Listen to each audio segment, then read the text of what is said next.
Terima kasih banyak Pak Ustadz untuk waktu dan layarnya. Selamat siang Bapak dan Ibu semua. Salam kenal. Yang Bu, Yang Bu, Siang, Bu. Masih semangat ya Bapak Ibu di hari kedua, sesi kedua. Karena tadi lumayan panjang untuk sesi pertama ya di hari kedua ini ya Bapak Ibu ya. Terkait SCPH. Nah, saat ini Bapak Ibu akan tadi sudah disampaikan Pak Osep terkait apa namanya ya, pembukaannya gitu ya. eh, bahwa Bapak Ibu tadi sudah mempelajari terkait SJPH atau sistem yang nantinya Bapak Ibu akan aplikasikan, implementasikan di perusahaan Bapak dan Ibu untuk penerapan sertifikasi halalnya.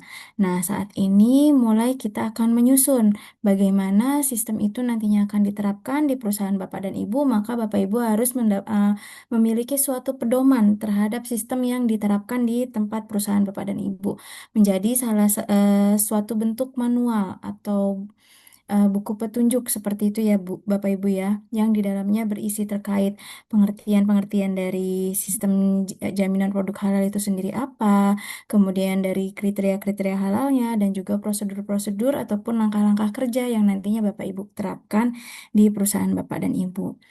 Nah, selain Bapak Ibu nantinya menyusun manual sistem jaminan produk halal, Bapak Ibu juga akan menerapkan itu sesuai dengan unit kompetensi Bapak Ibu sebagai penyelia halal. Mohon izin saya akan share screen terlebih dahulu, Bapak dan Ibu. Oh ya, sambil saya menyiapkan share screen-nya, Bapak Ibu boleh sambil mengisi absensi supaya tidak terlupa.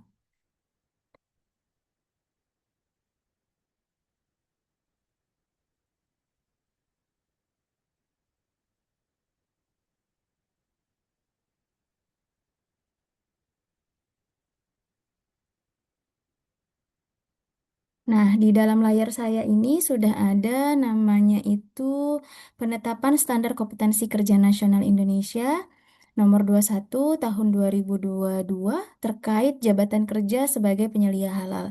Jadi ketika Bapak Ibu dinyatakan atau saat ini mengikuti pelatihan eksternal berupa pelatihan penyelia halal berbasis kompetensi, maka kompetensi yang dimaksud adalah yang di dalam SKKNI ini Bapak Ibu yang dikeluarkan oleh Kementerian Ketenagakerjaan Republik Indonesia. Nah, Bapak Ibu memiliki 6 kompetensi dasar sebagai penyelia halal. Untuk SKKNI ini juga Halal Institut mengikuti ataupun membantu menyusun menjadi tim penyusun dari SKKNI ini ya Bapak dan Ibu dengan wakil perwakilan dari Halal Institut itu ada Bapak Ahmad Fatoni. Nah, kemudian untuk unit kompetensinya ini, jadi Bapak Ibu nantinya ketika bekerja menjadi penyelia halal, ada 6 unit kompetensi yang eh, akan apa ya menjadi acuan Bapak Ibu, apakah Bapak Ibu nantinya dianggap kompeten atau tidak dalam penerapan SJPH di perusahaan Bapak Ibu. Yang pertama, Bapak Ibu nantinya mampu menyusun dokumen penerapan sistem jaminan produk halal dan juga kelengkapannya. Nah, di dalam penerapan atau penyusunan dokumen SJPH ini nantinya Bapak Ibu menyusunnya sesuai dengan proses bisnis dari masing-masing pelaku usahanya. Jadi, kemungkinan besar ketika Bapak Ibu berada di industri F&B atau makanan dan minuman, itu akan sedikit berbeda dengan SJPH yang dimiliki oleh jasa penyembelihan atau jasa pendistribusian seperti itu Bapak Ibu.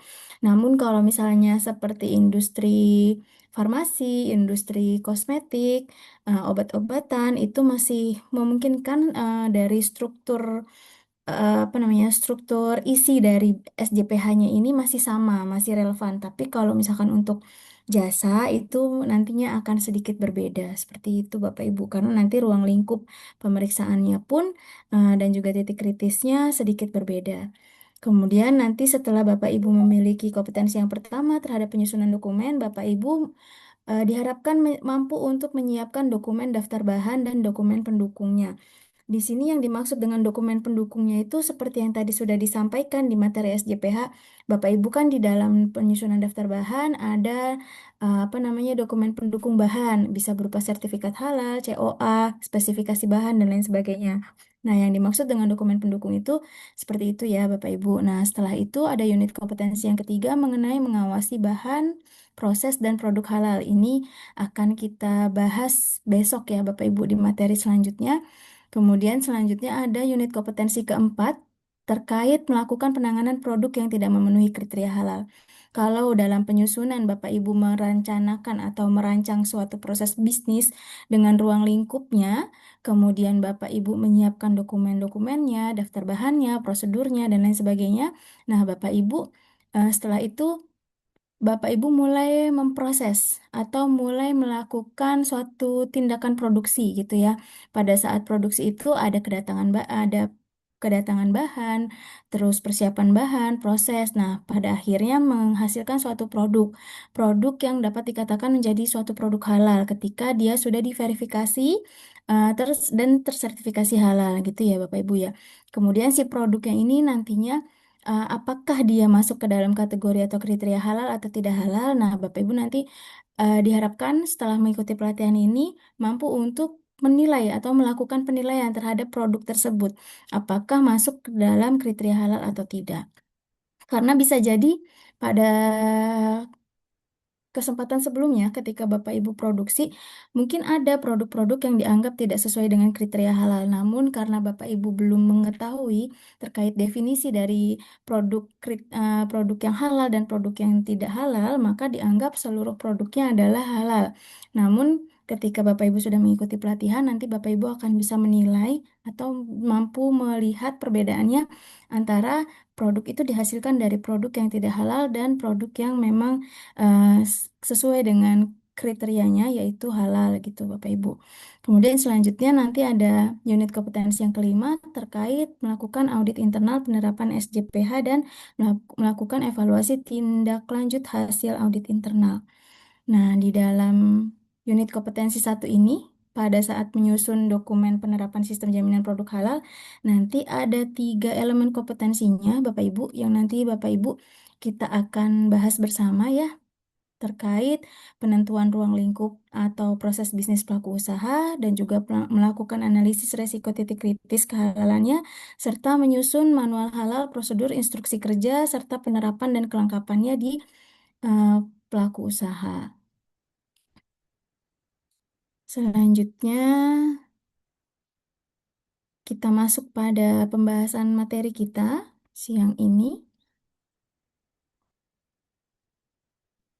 Ini tadi tujuan dari pelatihan, ini tadi referensinya. Nah, ini adalah tugas tanggung jawab Bapak Ibu selaku penyelia halal ya. Nantinya Bapak Ibu itu menjadi orang yang bertanggung jawab terhadap proses produksi halal yang ada di perusahaan Bapak dan Ibu. Jadi Bapak Ibu yang nantinya mengawasi secara keseluruhan dari mulai penyediaan bahan, bagaimana bahan itu akan dipesan mungkin dengan form PO seperti itu ya. Kemudian si bahan itu datang ke tempat Bapak Ibu, mungkin nanti akan Bapak Ibu cek dengan form pemeriksaan bahan datang atau berita acara kedatangan bahan. Kemudian nanti bahannya akan disiapkan atau akan disiapkan di ruang produksi atau akan masuk ke dalam ruang penyimpanan terlebih dahulu. Nah, ini sesuai dengan apa yang sudah Bapak Ibu lakukan di perusahaan. Kemudian dimasukkan dengan kriteria halalnya gitu ya. Kemudian si bahan itu diolah, disimpan menjadi produk, kemudian adanya pengemasan terhadap produk itu, kemudian didistribusikan. Bisa juga adanya proses terkait penjualan, penyajian, dan juga penyembelihan. Namun, tidak semua proses bisnis di dalam pelaku usaha itu melakukan penjualan, penyajian, ataupun penyembelihan. Atau dalam kata lain, 7 tahapan atau 8 tahapan PPH ini tidak serta-merta ada di setiap lingkup usaha, Bapak Ibu, tergantung dari lingkup usahanya masing-masing. Kalau Bapak Ibu ternyata di jasa penyembelihan, kemungkinan adanya penyediaan bahan, PPH-nya ya dari penyediaan bahan, penyembelihan, kemudian eh, apa namanya pengolahan atau pemotongan gitu ya. Kemudian nanti ada pengemasan dan pendistribusian. Kalau Bapak Ibu di industri makanan dan minuman, berarti dari mulai penyediaan bahan, pengolahan, penyimpanan, pengemasan, pendistribusian ini kalau Bapak Ibu misalnya dalam bentuk frozen food, nah itu sampai dengan pendistribusian. Tapi kalau ternyata Bapak Ibu eh, selain ada selain melakukan proses eh, produksi, Bapak Ibu juga ada seperti apa ya, display produk di suatu outlet gitu ya Bapak Ibu, misalnya apa ya, saya lihat dari daftar peserta itu ada dari Bluder Cokro mungkin ya. Nah, kalau Bluder Cokro itu sependek yang saya ketahui ada outletnya yang menjual untuk produknya gitu ya Bapak Ibu ya. Nah, kemudian dari si apa namanya, si Bludernya itu dipajang di display, dia punya toko tersendiri di display. Nah, berarti itu masuk PPh-nya sampai dengan penjualan. Tapi tidak ada penyajian. Karena apa? Karena tidak disiapkan tempat untuk apa ya, makan atau mengkonsumsi di situ, seperti itu. Nah, biasanya yang ada penyajian itu kalau Bapak Ibu ternyata eh, restoran atau catering yang prasmanan. Nah, itu masuk ke dalam PPh-nya sampai dengan penyajian. Kemudian kalau Bapak Ibu dari jasa pengemasan, nah kemungkinan hanya ada dari penyediaan bahan terkait pengemasnya, bahan-bahan yang kemas misalnya kardus ataupun tub ya, botol kemasan itu, kemudian ada kemasan primer, tersier, sekundernya. Nah, kemudian labelingnya seperti apa, hingga ke pendistribusiannya. Kemudian berbeda juga dengan jasa distribusi. Nah, kalau di dalam jasa distribusi ini nanti dilihat dulu nih Bapak Ibu, apakah jasa distribusi yang dimaksud ini dia importir atau dia ini jasa distribusinya yang dimaksud adalah ekspedisi. Karena jasa distribusi ini ada beberapa tipe atau beragam gitu ya Bapak Ibu. Jadi nanti perlu diceritakan atau di lebih spesifik ketika Bapak Ibu membuat diagram alir atau flowchartnya gitu. Karena tidak dan belum tentu PPh ini masuk ke seluruh ruang lingkup usaha Bapak Ibu gitu ya. Nanti coba diamati kembali. Nah, ini adalah tugas penyelia halal. Mungkin Bapak Ibu dari hari pertama sudah di sounding terkait kami memiliki istilah atau memiliki apa namanya, singkatan untuk memudahkan Bapak Ibu apa namanya, mempelajari terkait tugas-tugas Bapak Ibu sebagai penyelia halal nantinya ketika di pelaku usaha, yaitu dengan singkatannya namanya ABC Kodam, di mana Bapak Ibu nantinya memiliki tugas untuk melakukan pengawasan atau mengawasi proses produk halal di perusahaan tempat Bapak Ibu bekerja. Nah, pada saat Bapak Ibu melakukan pengawasan, Bapak Ibu yang pastinya sudah pasti dan bisa akan melihat apakah kriteria yang dilakukan ini sesuai, kegiatan ini sesuai dengan sistem jaminan produk halalnya atau tidak. Nah, pada saat Bapak Ibu sudah mampu melakukan penilaian terhadap pengawasan itu, misalnya ada suatu hal atau kriteria yang tidak sesuai, Bapak Ibu berarti harus melakukan pelaporan. Pada saat melakukan pelaporan, digunakan untuk apa? Untuk melakukan tindakan perbaikan dan pencegahan. Itu jadi A, B, dan C gitu ya. Pengawasan, perbaikan, dan juga pencegahan. Ketika Bapak Ibu sudah melakukan perbaikan dan juga pelaksanaan pencegahannya supaya tidak terjadi lagi case yang demikian yang tidak sesuai itu. Nah, setelah itu Bapak Ibu lakukan koordinasi. Koordinasinya kepada siapa? Kepada manajemen dan juga kepada divisi-divisi terkait. Di mana sih temuan ketidaksesuaian tersebut terjadinya?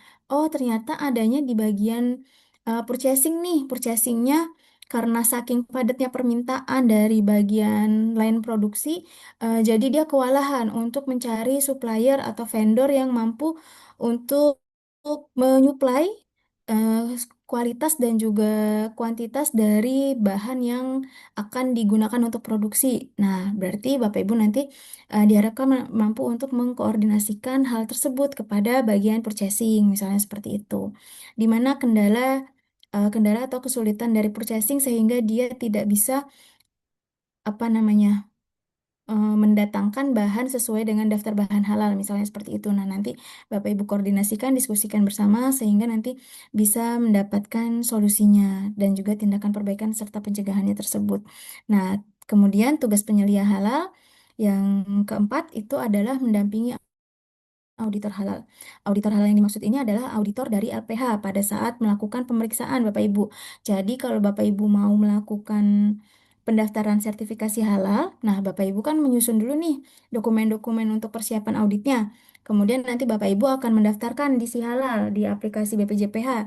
Kemudian itu Bapak Ibu akan memilih LPH mana sih yang akan ditunjuk untuk melakukan pemeriksaan di usahanya Bapak Ibu gitu ya, atau di tempat kerja Bapak Ibu.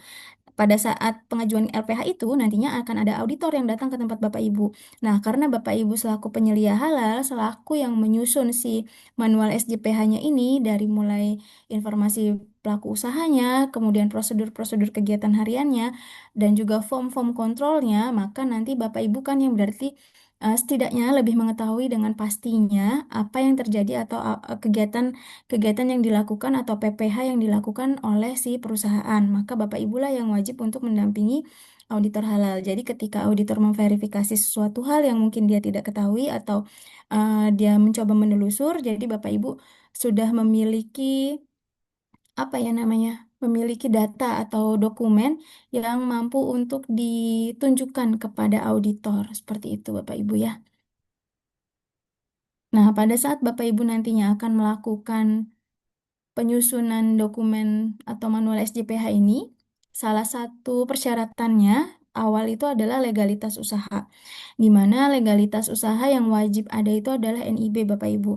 Ini adalah contoh dari NIB-nya. Ketika Bapak Ibu sudah memiliki NIB, Bapak Ibu pada saat pendaftaran pun pasti apa namanya ada beberapa dokumen-dokumen yang absah ya sahnya pelaku usaha yang digunakan. Salah satunya adalah struktur organisasi. Nah, struktur organisasi ini juga kalau sudah ada sebaiknya dimasukkan ke dalam lampiran manual SJPH-nya. Jadi ketika nanti diverifikasi sudah terlihat jelas terkait struktur organisasi dan juga legalitas perusahaan. Kemudian juga ruang lingkup usahanya sehingga nanti mampu untuk menggambarkan sistem manajemen sistem manajemen halal yang diterapkan oleh pelaku usaha ini secara tertelusur seperti itu Bapak Ibu ya. Nah, ini pada saat kita akan melakukan penyusunan manual SJPH, kita pertama harus mengetahui dulu terkait ruang lingkup dan proses bisnis pelaku usahanya. Seperti tadi, oh pelaku usaha di kantor saya ini, saya itu ternyata apa namanya importir Mbak. Jadi produksinya itu adanya di luar negeri. Nah, kami kemudian melakukan form PO sesuai dengan permintaan dari customer di Indonesia. Kemudian kami mencari produsen dari luar. Nah, kemudian dari produk dari produsen itu kami jual di sini seperti itu. Nah, berarti nanti Bapak Ibu bisa mencari, berarti itu adalah jasa apa namanya atau jasa penjualan gitu ya. Importirnya berarti masuk ke dalam jasa penjualan karena melakukan penjualan atau distribusi terkait penjualannya langsung kepada customer yang ada di Indonesia. Misalnya seperti itu. Jadi Bapak Ibu harus mampu melihat dulu nih ruang lingkup yang dilakukan oleh pelaku usaha ini itu adanya di area mana sih, ruang lingkupnya seperti apa di PPH. Kalau di dalam PPH tadi yang 8 tahapan itu adanya di mana saja. Oh, ternyata kalau saya industri makanan atau frozen makanan gitu ya. Makanan yang frozen berarti saya adanya di industri makanan dan minuman. Nah, industri makanan minuman nanti klausulnya ada bermacam-macam nih Bapak Ibu. Nanti coba kita cek ya pada saat melakukan tugasnya atau membuat tugas ini. Selanjutnya, ketika kita sudah mampu melihat ruang lingkup dan juga proses bisnis pelaku usaha, kita cek juga titik kritis kehalalannya, di mana titik kritis kehalalan ini kita nantinya melakukan analisis resiko terhadap ketidakhalalan di lingkup usahanya pelaku usaha tersebut. Misalnya ternyata Bapak Ibu itu eh, dari pembuatan industri makanan minumannya olahan tape misalnya. Nah, ragi yang digunakan itu ragi apa? Berarti kan terkait titik kritis kehalalannya terkait bahan. Kemudian PPH-nya. Bagaimana terkait PPH yang diterapkan di pelaku usaha di usaha Bapak Ibu? Proses produksi halalnya apakah sharing facility dengan produk lain yang belum jelas status kehalalannya atau dia memang halal dedicated dikhususkan untuk usaha tape itu tersebut gitu ya. Nah, maka itu adalah salah satu cara kita menentukan analisis resiko ketidakhalalan. Atau pada saat Bapak Ibu ternyata ada di Jasa penjualan. Nah, resikonya itu terkait kehalalan produk yang akan dipasarkan di retail, Bapak Ibu. Nah, pada saat itu, apakah Bapak Ibu sudah melihat terkait produk-produk yang Bapak Ibu akan display misalnya atau Bapak Ibu akan jual di retail tersebut? Sudah ada legalitas terkait sertifikasi halal produknya, kemudian logo atau label halal dari produk itu sudah sesuai atau belum, terdaftar, terverifikasi belum di BPJPH, kemudian bagaimana terkait ketentuan promosi dari produk tersebut sehingga tidak menyebabkan ambigu atau kesalahpahaman dari konsumen yang akan mengkonsumsi atau memilih si produk yang Bapak Ibu akan jual tersebut gitu ya. Kemudian bagaimana proses penanganan ordernya atau penyerahan pengiriman serta jika ada keluhan atau retur dari pelanggan bagaimana prosedurnya? Apakah sudah ada penerapan terkait hal itu? Nah, itu nanti kita cek lagi di titik kritis kehalalannya. Apakah eh, ada penyebab atau sumber kontaminan ketika Bapak Ibu melakukan apa namanya penyimpanan dan juga pendistribusian dari produk yang akan dijual dari jasa penjualannya Ibu dan Bapak, misalnya seperti itu. Nah, setelah kita mampu untuk menentukan atau menilai dari ruang lingkup usaha Bapak Ibu, kemudian ada titik kritis kehalalan yang kita bisa analisis, kita tentukan. Nah, kita akan menyusun yang namanya manual SJPH, di mana di dalam manual SJPH ini nanti akan terdapat prosedur dan juga instruksi kerja terkait penerapan sistem jaminan produk halal dan kelengkapan dari eh, SJPH tersebut, baik dari pelaksanaan kegiatan yang dilakukan harian ataupun prosedur-prosedur yang menyangkut evaluasi tahunan. Nah, ini pengertian dari ruang lingkup dan juga proses bisnis itu sendiri, Bapak dan Ibu, di mana proses bisnis itu adalah serangkaian aktivitas terstruktur yang saling terkait dalam sebuah perusahaan untuk menghasilkan produk atau jasa yang mencakup aktivitas seperti dari produksi, pemasaran, penjualan, keuangan, dan juga sumber daya manusia yang terlibat di dalam proses produk halalnya itu. Kemudian selain proses bisnis ada yang namanya ruang lingkup usaha, di mana ruang lingkup usaha ini menjelaskan terkait jenis kegiatan harian atau aktivitas harian yang dilakukan perusahaan untuk mencapai tujuannya. Misalnya terkait dari proses produk halalnya mencakup penyediaan bahan, pengolahan, penyimpanan, pengemasan, pendistribusian, penjualan, atau penyajian yang termasuk di dalamnya outlet atau maklon, ataupun jika ada fasilitas produksi yang berbeda tempat dari lokasi utamanya. Misalnya adanya gudang sewa, ataupun ada lahan, lahan parkir tersendiri. Kalau di jasa distribusi nih, biasanya Bapak Ibu punya beberapa area parkir. Nah, area parkirnya ini tersebar di beberapa kota atau beberapa daerah. Maka area parkir di beberapa cabang daerah itu masuk ke dalam ruang lingkup apa namanya ya fasilitas produksi Bapak Ibu dan itu nantinya juga didaftarkan dan akan diverifikasi atau diaudit oleh auditor.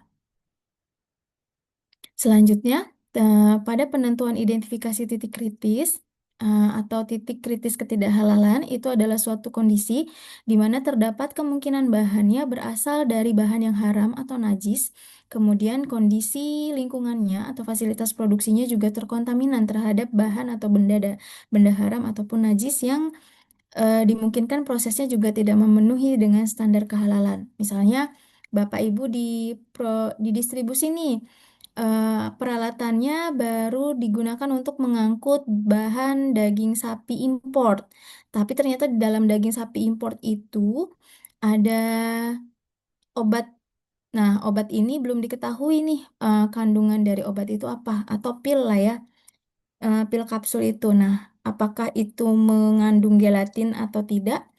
Kemudian lampiran dari bahan itu, lampiran dari produknya itu dokumennya ada yang kurang, yang belum memperlihatkan secara detail bahan-bahan yang terkandung atau tersusun untuk pil obat tersebut itu apa-apa saja di dalamnya.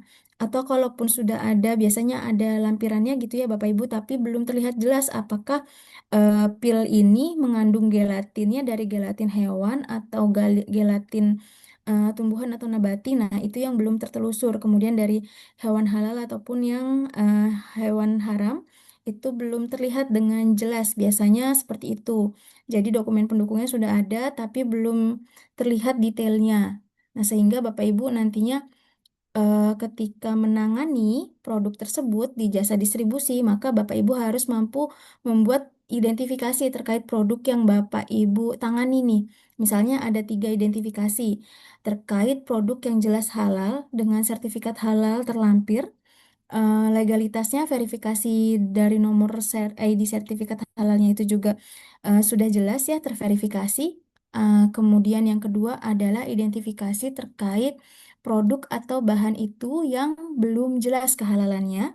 Atau yang ketiga, bahan atau produk itu sudah jelas mengandung unsur yang tidak halal. Nah, ketika Bapak Ibu ada di jasa distribusi atau jasa penjualan, jasa pengemasan, maka Bapak Ibu harus langsung memisahkan atau mengidentifikasi 3 produk itu. Sehingga kelemahan terhadap titik kritis ketidakhalalan di fasilitas atau sarana prasarana fasilitas produksi Ibu Bapak ini bisa ditekan gitu ya. Nah, selanjutnya ini adalah analisa terkait resiko titik kritis kehalalan pada bahan nabati. Mungkin kemarin sudah disampaikan oleh narasumber sebelumnya ya Bapak Ibu ya, di titik kritis kehalalan. Nah, di mana?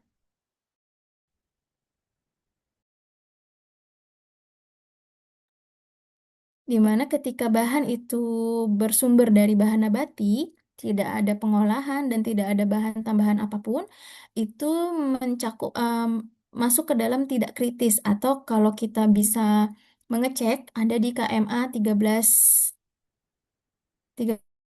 berapa Bapak Ibu yang sudah dibagikan Pak Osep di grup? 1360. Iya, dengan Bapak siapa ini? Pak Afan. Iya, Bu. Oke, ya. Ya, ada di 1360 ya Bapak Ibu, nanti Bapak Ibu bisa cek lagi. Nah, kemudian kalau bahan nabati dia sudah mengalami perubahan terhadap fisiknya atau adanya penambahan bahan lain seperti kultifikasi mikrobial, maka dia menjadi titik kritis dan membutuhkan sertifikat halal gitu ya di dalamnya. Selanjutnya, kalau bahannya ternyata hewani, kemudian itu terdiri dari bahan hewani seperti susu, telur, ikan yang segar, tidak ada pengolahan atau pemrosesan secara fisik dan tidak ada penambahan bahan lainnya, maka dia masuk ke dalam kategori tidak kritis. Tapi kalau sudah ada perubahan bentuk, ada penambahan bahan, maka dia menjadi eh, titik kritis sehingga ditanyakan atau ditelusur lebih lanjut terkait bahan-bahan yang digunakan.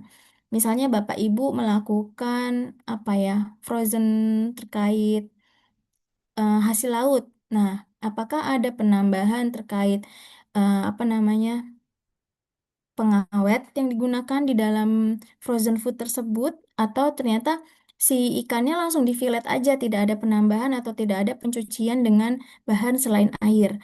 Tapi adanya penambahan itu Bapak Ibu yang biasanya kayak silikon di dalamnya, kemudian dimasukkan ke dalam plastik vakumnya supaya kadar lembabnya air itu dan tingkat ketahanan terhadap produk itu lebih lebih lama seperti bahan pengawet tapi silikon di luarnya gitu ya.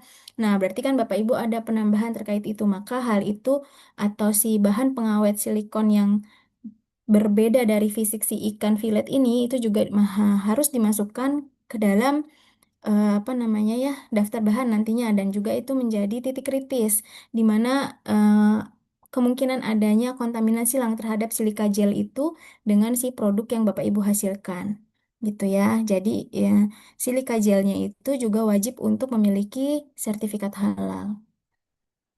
Kemudian adanya daging dan hasil samping, misalnya dari lemak, tulang, dan kulit apa namanya hewan yang disembelih dengan cara syariat Islam, apakah proses penyembelihannya sudah sesuai? Misalnya ternyata kita dapat daging hewan dari luar negeri nih, kita sebagai jasa jasa retail atau jasa penjualan gitu ya. Pastikan kita memiliki eh, dokumen-dokumen terkait pendukung bahannya itu lebih lengkap, Bapak Ibu. Apakah dia punya dokumen kehalalan yang yang di apa ya, yang diakui oleh BPJPH atau tidak. Se Misalnya negara yang memiliki dokumen halal berupa KOSHER. Nah, KOSHER itu kalau di Indonesia kan belum diakui. Nah, berarti Bapak Ibu membutuhkan dokumen pendukung lain selain si KOSHER atau Bapak Ibu nantinya bertindak sebagai importir. Nah, Bapak Ibu juga bisa mendaftarkan si bahan dari luar negeri yang belum bersertifikat halal itu agar diverifikasi dulu oleh BPJPH.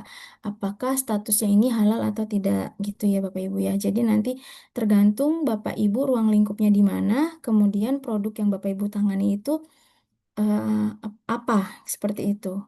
Ke- Tapi kalau dari bahan hewani yang dia memang harus diwajibkan untuk disembelih, maka dia wajib bersertifikat halal. Kemudian untuk produk mikrobial ini sudah jelas membutuhkan sertifikat halal karena kita tidak tahu media pertumbuhannya di mana atau seperti apa yang digunakan bahannya, kemudian apakah sudah dicuci sebelum dilakukan inokulasi gitu ya. Kemudian ini adalah titik kritis kehalalan bahan lain, misalnya kalau bahan tambang, kalau di dalam 1360 itu masih bahan yang tidak membutuhkan sertifikat halal. Kemudian kalau untuk bahan sintetis, ini dilihat dulu apakah dia organik atau anorganik. Kalau dia organik, dia membutuhkan sertifikat halal. Kalau dia bahan-bahan non-organik dan juga tidak ada tambahan bahan lain, maka dia tidak butuh sertifikat halal. Tapi kalau sudah ditambahkan dengan bahan lain, maka dia menjadi titik kritis. Nah, kalau sudah bahannya itu campuran, sudah jelas dia membutuhkan sertifikat halal ya Bapak Ibu ya. Walaupun misalnya bahan-bahannya ini positif list, tapi karena ada pencampuran, berarti kan udah ada perubahan bentuk, kemudian juga ada fasilitas produksinya di situ, ada personilnya juga yang melakukan proses produksi itu. Nah, itu menjadi titik kritis kehalalan. Bukan hanya dari produknya, tapi dari fasilitas produksinya juga termasuk dalam penilaiannya. Nah, ini adalah penilaian terhadap analisis resiko ketidakhalalan atau kemungkinan terjadinya kontaminan atau terjadinya ke tingkat resiko kehalalannya itu tinggi, sedang, ataupun rendah. Kemudian kalau misalkan dia sering terjadi, misalnya dalam seminggu itu lebih dari 3 kali terjadinya, maka itu menjadi tingkat resiko yang tinggi ketika bahannya itu juga dikatakan memiliki titik kritis tinggi. Misalnya Bapak Ibu gini, Bapak Ibu memproduksi produk daging sapi slice. Kemudian pada saat kedatangan bahan, apakah daging sapi slice ini memiliki dokumen pendukung atau tidak? Kemudian apakah diverifikasi status dari kebersihan apa namanya transportasi yang digunakan untuk mengirim daging sapi slice-nya itu? Kalau misalnya ternyata daging sapi slice-nya itu pernah ditemukan dalam 1 minggu itu ternyata 1 kali ditemukan dia tidak halal gitu ya Bapak Ibu, tidak ada dokumen pendukung kehalalannya, kemudian juga status kehalalan dari vendor pengiriman atau pendistribusiannya ini dipertanyakan, belum bersertifikat halal dan belum menerapkan sistem jaminan produk halal di dalam akomodasi atau transportasinya itu, maka itu menjadi tinggi seperti itu Bapak Ibu. Nah, ini contohnya. Jadi ketika Bapak Ibu mengelola atau melakukan pengolahan suatu bahan, nah si bahannya itu bahan ataupun fasilitas produksinya itu terkontaminan terhadap suatu najis di dalam fasilitas produksinya, kemudian itu terjadinya lebih dari 3 kali dalam 1 minggu, maka itu menjadi tinggi resiko terhadap kontaminan ketidakhalalannya. Sehingga Bapak Ibu harus menyusun atau mengatur ulang layout dapurnya, atau ketika dia adanya resikonya karena saluran pembuangannya yang tercemar atau saluran pembuangannya yang bermasalah, maka saluran pembuangan inilah yang harus diperbaiki seperti itu. Atau ternyata terjadinya pada saat penyimpanan, di mana pada saat penyimpanan itu ada kontaminan terhadap hewan peliharaan atau dari hewan peliharaan miliknya pimpinan perusahaan gitu ya. Eh, yang ada di area produksi. Nah, maka Bapak Ibu berarti misalnya untuk tindakan pencegahannya dibuatkan pintu terkait hewan peliharaan agar tidak masuk area produksi atau dibuatkan prosedur terkait hal tersebut. Bagaimana caranya supaya area produksi ini steril atau bebas dari hewan peliharaan. Seperti itu Bapak Ibu. Selanjutnya, ketika Bapak Ibu sudah mampu menelusur terkait, mengidentifikasi terkait ruang lingkup dan juga titik kritis ketidakhalalan yang ada di pelaku usaha Bapak Ibu, dan juga Bapak Ibu mampu untuk menentukan terkait analisis ketidakhalalan yang terjadi, maka selanjutnya Bapak Ibu menyusun manual SJPH, di mana manual ini adalah dokumen yang menggambarkan cara pelaku usaha untuk memenuhi kriteria SJPH yang berfungsi sebagai panduan bagi pelaku usaha dalam penerapan SJPH. Nah, di dalam manual SJPH ini ada tahapan-tahapan kegiatan yang dilakukan dalam menyelesaikan aktivitas sesuai dengan standar sertifikasi halal sesuai dengan Kepkaban 20 tahun 2023. Untuk manual halal sendiri, tahap penyusunannya Bapak Ibu bisa pertama penentuan ruang lingkup dokumennya, identifikasi produknya, identifikasi juga fasilitas sarana prasarana produksi yang digunakan, apakah ada kantor pusat, kemudian apakah ada kantor cabang atau lain produksi cabang lain, kemudian apakah ada apa namanya gudang sewa atau tempat lain yang digunakan untuk menyimpan bahan ataupun produk atau menyimpan kendaraan yang digunakan untuk operasional gitu ya. Nah, itu masuk ke dalam ruang lingkup dokumen manual halal Bapak dan Ibu. Kemudian tentukan juga atau identifikasi juga terkait SDM, sumber daya manusia yang bekerja di area atau di perusahaan tersebut. Kemudian juga ada dokumen-dokumen pendukung terkait legalitas usaha, legalitas usaha dari pelaku usahanya itu. Kemudian selanjutnya Bapak Ibu buat dulu analisis kesenjangannya. Kalau Bapak Ibu sulit untuk menentukan apakah perusahaan saya ini sudah bisa menerapkan sistem halal di tempat kami gitu ya. Bapak Ibu boleh atau bisa menentukan atau membuat dulu nih tabel terkait analisis kesenjangan ketidakhalalan atau kriteria halal di perusahaan Bapak dan Ibu.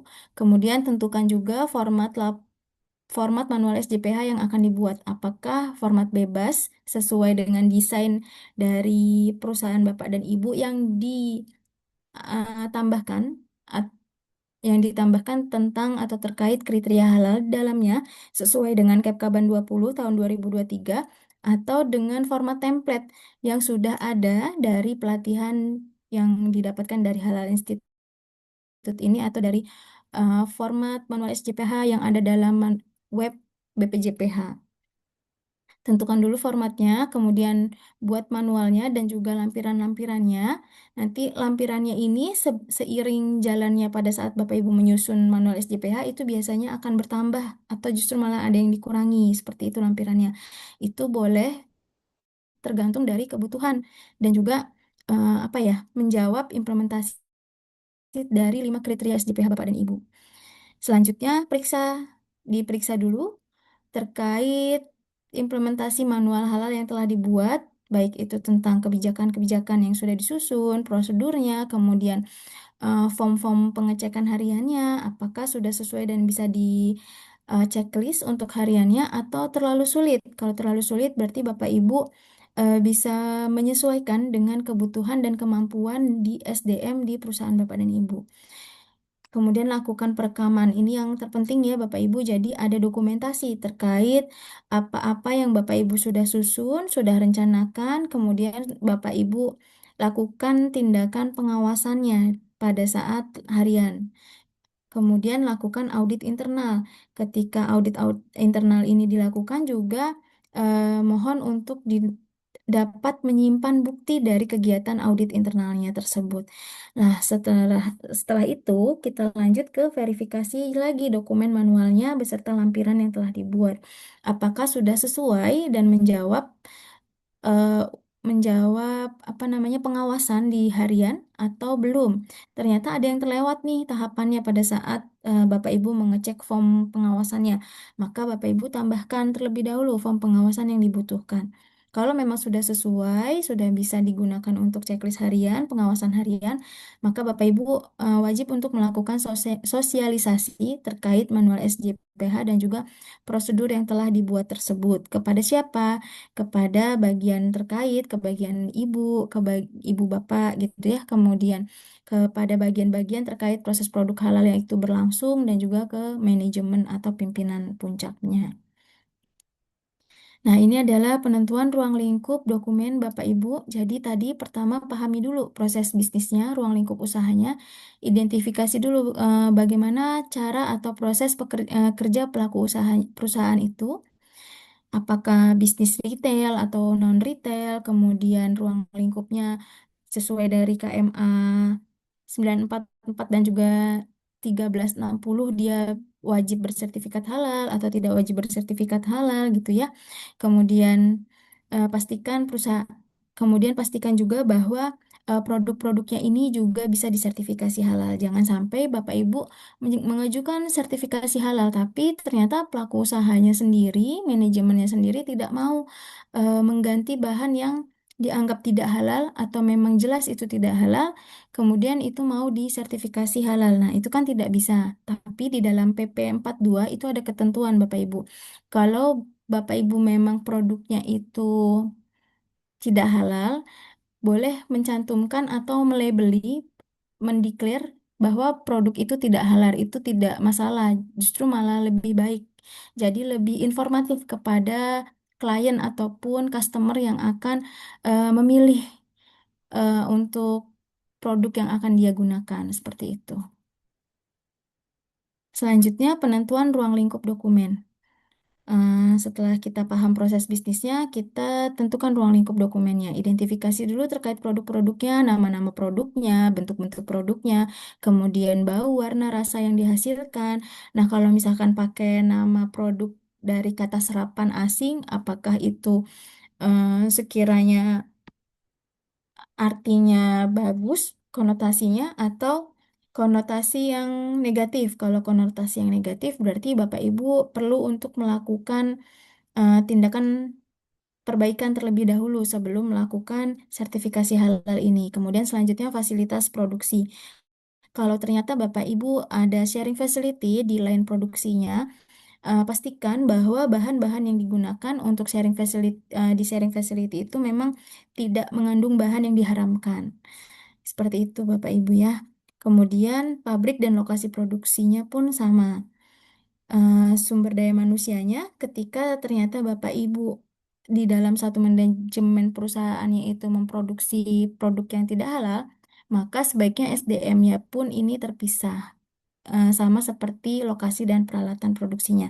Tapi kalau ternyata memang halal dedicated atau memang sudah berniat untuk melakukan sertifikasi halal dan seluruh produknya itu akan disertifikasi halal, tidak ada penggunaan bahan dan juga sarana prasarananya tidak terkontaminan terhadap yang tidak halal, maka itu boleh jadi satu untuk produksinya.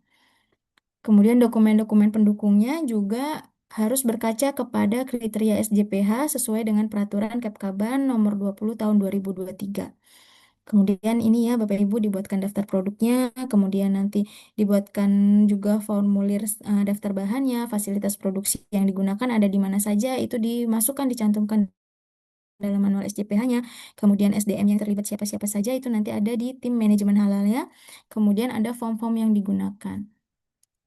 Selanjutnya, kita akan masuk ke analisis kesenjangan atau yang dikatakan gap analysis. Jadi, ketika ada kriteria SJPH di Kepkaban 20 tahun 2023 itu, kemudian Bapak Ibu bandingkan dengan kondisi saat ini di perusahaan Bapak Ibu. Misalnya, kriteria pertama terkait komitmen dan tanggung jawab. Apakah manajemen dan apa namanya pimpinan puncak sudah mengetahui terkait regulasi halal ini? Ya, sudah mengetahui misalnya seperti itu. Kemudian apakah sudah mensosialisasikan terkait komitmen itu? Kalau belum, ya berarti Bapak Ibu nanti checklistnya belum dulu, sehingga nanti terlihat mana-mana yang masih menjadi kesenjangan atau yang belum dilakukan di perusahaan Bapak dan Ibu, sehingga harus dikembangkan suatu sistemnya yang menuju kepada sistem jaminan produk halal ini, penerapan SJPH-nya itu dilakukan. Contoh dari gap analisisnya seperti ini, Bapak dan Ibu. Jadi dibuat kriteria SJPH-nya, 5 kriteria, kemudian dilihat apakah dari prosedur atau dari ketentuan yang ada di regulasi Kepkaban tersebut atau di dalam manual SJPH itu sudah sesuai dengan di perusahaan Ibu Bapak. Kalau belum sesuai, berarti nanti dituliskan eksistensi di sistem perusahaannya apa-apa saja yang belum dilakukan sesuai dengan kriteria SJPH itu. Nah, hal itu nanti menjadi catatan. Kalaupun ada gap, tidak masalah, karena nantinya akan ada tindak lanjut. Di dalam proses tindak lanjut inilah Bapak Ibu mulai melakukan perbaikan dan juga mulai melakukan apa ya namanya persiapan untuk penerapan sistem jaminan produk halal sebelum dilakukan audit. Seperti itu Bapak Ibu ya. Ini contohnya, misalnya komitmen tanggung jawabnya ternyata kebijakan halal dan SK timnya belum ada. Maka itu menjadi suatu hal yang adanya kesenjangan di situ. Tindak lanjutnya berarti perlu membuat kebijakan halal yang disosialisasikan oleh pimpinan perusahaan kepada tim atau divisi di perusahaan tersebut. Kemudian perlu juga membuat SK tim halalnya, di mana nanti menunjuk seluruh PIC bagian divisi-divisi terkait proses produk halalnya itu. Gitu ya Bapak Ibu ya. Contohnya seperti itu. Kemudian selanjutnya ini yang tadi disampaikan atau dikatakan terkait penentuan format manual SJPH, baik format bebas ataupun template. Nah, perusahaan yang akan mengajukan sertifikat halal harus membuat manual SJPH-nya terpisah dari sistem mutu yang lainnya. Misalnya Bapak Ibu sudah menerapkan ISO 22000 ataupun mutu gitu ya.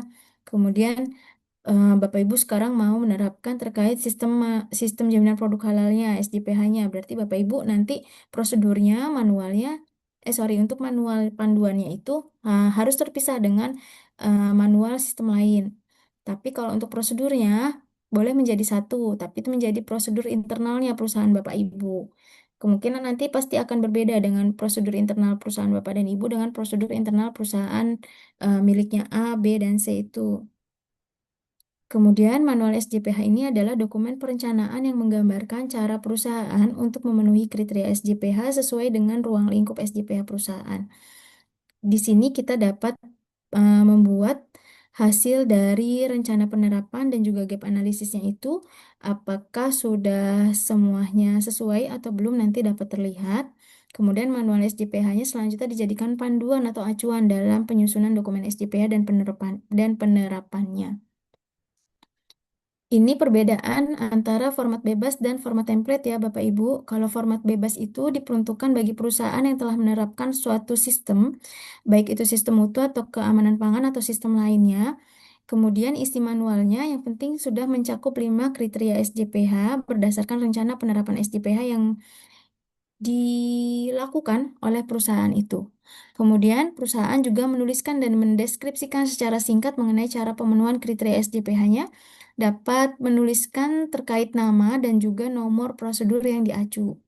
Jadi kalau Bapak Ibu sudah memiliki prosedur internal, nah di prosedur internal itu misalnya terkait pencucian, itu adanya di prosedur nomor keberapa atau nama prosedurnya apa. Kemudian itu ditambahkan Bapak Ibu terkait kriteria halal, misalnya pencucian dengan najis sedang dan juga najis beratnya. Apakah sudah ada, sudah masuk di situ? Kalau belum berarti ditambahkan terkait kriteria itu. Kemudian kalau untuk SJPH format template ini adalah template manual SJPH yang telah disiapkan langsung oleh BPJPH dan dapat langsung diisi. Bapak Ibu tidak perlu mengubah-ubah lagi desainnya atau isi dari daftar isinya gitu ya. Kemudian untuk perusahaan ini biasanya digunakan oleh perusahaan kecil yang belum memiliki pengalaman atau belum menerapkan sistem apapun dan juga menghadapi keterbatasan terkait sumber daya manusianya. Jadi yang memegang usaha itu juga pengelolanya, itu juga yang memproduksinya seperti itu. Nah, di dalam manual ini nanti susunannya itu ada cover, daftar isi, Ada identitas perusahaan, kemudian ada kebijakan-kebijakan ataupun prosedur perusahaan yang terkait dengan kriteria SJPH-nya, dan juga bukti-bukti dari lampiran implementasi ataupun pengawasan yang Bapak Ibu lakukan dalam keseharian menjaga konsistensi jaminan produk halal. Ini contoh dari cover manual SJPH, Bapak Ibu. Eh, yang terpenting di dalamnya itu ada nama dokumennya. Ini manual SJPH-nya miliknya siapa. Kemudian ada pengesahannya.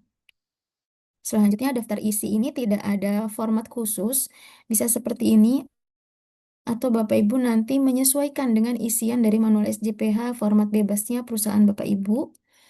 Kemudian ini ada identitas perusahaan di mana di dalamnya itu mencakup dari nama perusahaan, alamat perusahaan, aspek legal, kontak person yang bisa dihubungi. Karena ketika nanti Bapak Ibu melakukan pendaftaran sertifikat halal, ini kan dokumennya sampai di BPJPH. Kemudian BPJPH akan memberikan kepada LPH untuk diverifikasi dan dilakukan pemeriksaan lapangan. Ketika Bapak Ibu tidak menuliskan atau tidak mencantumkan kontak person, maka lembaga-lembaga terkait biasanya akan kesulitan untuk menghubungi siapa. Jangan sampai Bapak Ibu ketika Bapak Ibu eh, input dan juga kirim ya sending pengajuan, Bapak Ibu tidak ada kontak personnya, kemudian Bapak Ibu membayar itu tertracking di sistem itu sudah dilempar ke LPH. Nah, LPH BPJPH memiliki apa namanya SLA Bapak dan Ibu ya, Standard Level Agreement di mana nanti eh, ada penghitungan waktunya atau harinya kapan sih standarnya itu berakhir, standar batas pemeriksaan itu berakhir gitu. Kalau sampai itu standar batas pemeriksaannya berakhir dan belum diperiksa nanti apa namanya pendaftarannya, akad biayanya ataupun pendaftarannya ini akan terulang dari awal gitu. Jadi sebaiknya ketika Bapak Ibu menyusun identitas perusahaan ini betul-betul Ibu Bapak cek satu persatu, terutama pada kontak person ini harus ada kontak person yang bisa dihubunginya ya, supaya tidak nyangkut pendaftarannya. Kemudian ada merek dan nama produk yang akan didaftarkan. Ini biasanya juga mengacu pada dokumen legal seperti Haki ya Bapak Ibu. Kemudian ada nomor izin edar jika memang sudah Bapak Ibu produknya sudah ada izin edarnya itu silahkan dilampirkan. Kemudian jenis produk ini nanti kita akan melihat ketentuannya di KMA 944, KMA 748 dan juga KMA 1360. Nah, untuk daerah pemasaran nanti ini disesuaikan dengan cakupan atau lingkup pemasaran di perusahaan Bapak Ibu. Kemudian sistem pemasarannya retail atau non-retail nanti juga dilihat dari ruang lingkup usahanya Bapak Ibu ya.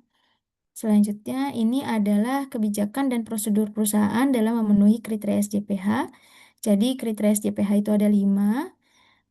Ada komitmen tanggung jawab, bahan, proses produk halal, produk dan juga pemantauan dan evaluasi. Kemudian ada tambahan ini terkait informasi terdokumentasi, di mana di dalamnya itu mencakup lampiran-lampiran pengawasan dan juga implementasi yang Bapak Ibu lakukan di perusahaan. Kayak misalnya Bapak Ibu bikin form-form checklist tuh ya. Nah, itu masuknya di sini di informasi terdokumentasi ini Bapak Ibu.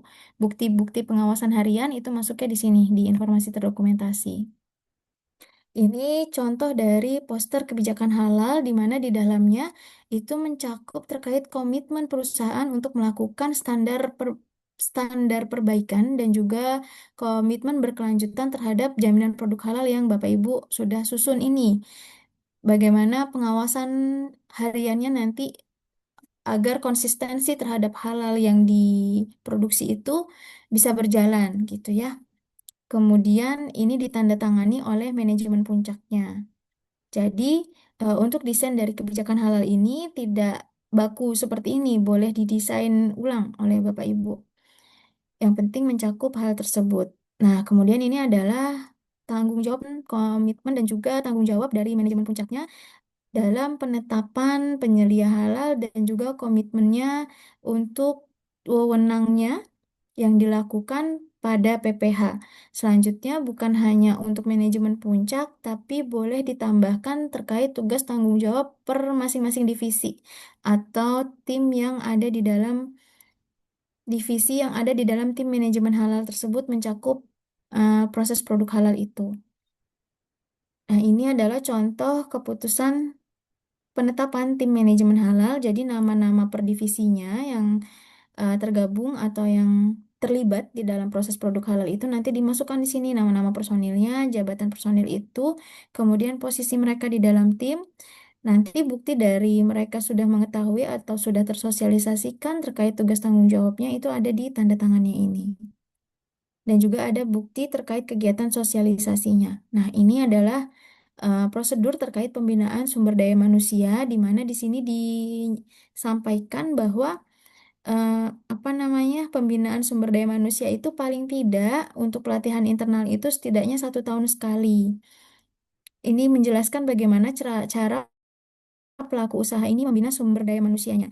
Diikutkan pelatihan, baik itu pelatihan internal ataupun pelatihan eksternal dari perusahaan. Kemudian selanjutnya kriteria kedua ini terkait bahan, di mana di sini Bapak Ibu di prosedurnya itu berkaitan tentang komitmen penggunaan bahan dan juga list daftar bahan yang Bapak Ibu susun ketika Bapak Ibu membuat atau menyusun perencanaan manual sistem jaminan produk halal ini untuk perusahaan Bapak Ibu.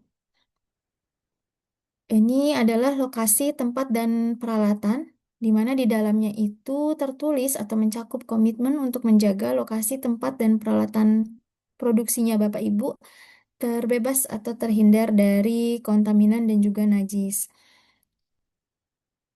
Selanjutnya ini peralatan dan perangkat juga sama ya Bapak Ibu. Ini adalah prosedurnya terkait hal tersebut. Ketika Bapak Ibu sudah halal dedicated, maka peralatan dan perangkat ini boleh digunakan. Kemudian pengawasan hariannya apakah terkena sumber dari kontaminan atau tidak, seperti itu. Tapi kalau misalkan ternyata Bapak Ibu ada sharing facility, pastikan ketika Bapak Ibu melakukan sharing facility ini tidak ada penggunaan bahan yang tidak halal ataupun personilnya sudah dipastikan memenuhi, mengetahui terkait jaminan produk halal ini apa yang harus mereka lakukan. Kemudian pada saat produksi, ketika Bapak Ibu ternyata setiap produksinya itu ada pengambilan sampel, pastikan bahwa peralatan yang digunakan untuk melakukan pengambilan sampel ini bukan dari peralatan yang mengandung kontaminan atau bahan yang diharamkan ya Bapak dan Ibu ya. Misalnya ada juga terkait validasi pencucian. Nah, ada alkohol swabnya di situ. Pastikan penggunaan alkohol swabnya itu sudah sesuai dengan kriteria halal. Nah, ini adalah prosedur PPH.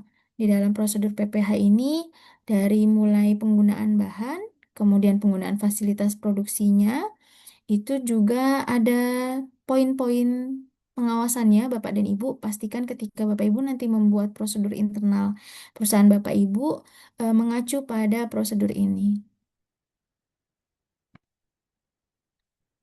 Kemudian selanjutnya ini adalah denah ruang produksi. Jadi ketika Bapak Ibu melakukan penyusunan SJPH, pastikan Bapak Ibu juga em, membuat gambaran terkait lokasi produksi perusahaan Bapak dan Ibu, fasilitas produksinya yang menggambarkan di mana bahan pertama itu apa ya, bahan diterima itu dari mana, kemudian penanganannya seperti apa bahan tersebut.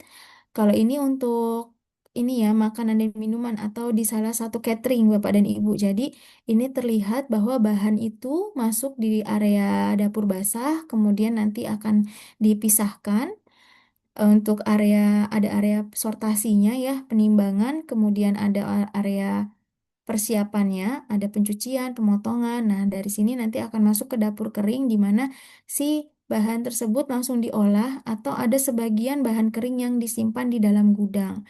Kemudian peralatan yang digunakannya untuk produksi, kemudian ketika dia sudah menjadi produk, itu keluarnya dari mana sehingga berbeda berbeda areanya, berbeda pintunya, bahan masuk dan juga sudah menjadi produknya agar menghindari atau meminimalisir adanya kontaminan. Kemudian juga ini Bapak Ibu, toilet atau ruang cuci ya, ruang cuci bahan, peralatan, dan juga toilet untuk personal hygiene. Nah, itu bisa tergambar atau terlihat terpisah. Jadi tidak ada lagi pembersihan personal hygiene itu di ruang di ruang yang digunakan untuk membersihkan peralatan dan bahan seperti itu. Nah, ini ketika Bapak Ibu menyusun manual SJPH juga pastikan adanya diagram alir proses produksi yang Bapak Ibu lakukan. Ini untuk industri makanan minuman. Biasanya Bapak Ibu boleh melampirkan diagram alur itu terkait proses produksi itu per menunya atau per kelompok menu, misalnya olahan ayam atau olahan sayur atau olahan apalagi Bapak Ibu olahan sambal, misalnya seperti itu kalau catering. Kemudian kalau Bapak Ibu di industri, ternyata Bapak Ibu industrinya ada industri frozen food misalnya gitu ya, ada yang daging dan juga ikan seperti itu. Nah, berarti nanti ada dua diagram alur proses produksi. Untuk alur produksi olahan dagingnya seperti apa, kemudian olahan ikannya seperti apa. Tergambar sampai sini Bapak Ibu? Tergambar ya.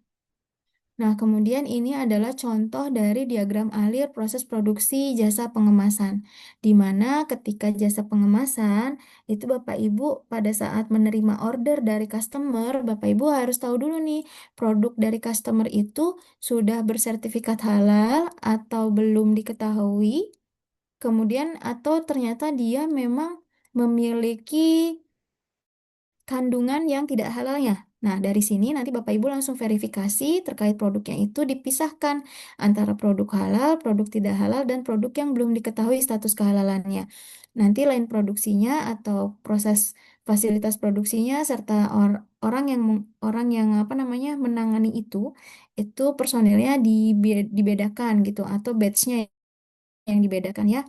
Batch produksinya dibedakan, kemudian nanti dari situ dicek atau diperiksa lagi area dan juga mesin yang digunakan untuk proses produksinya itu.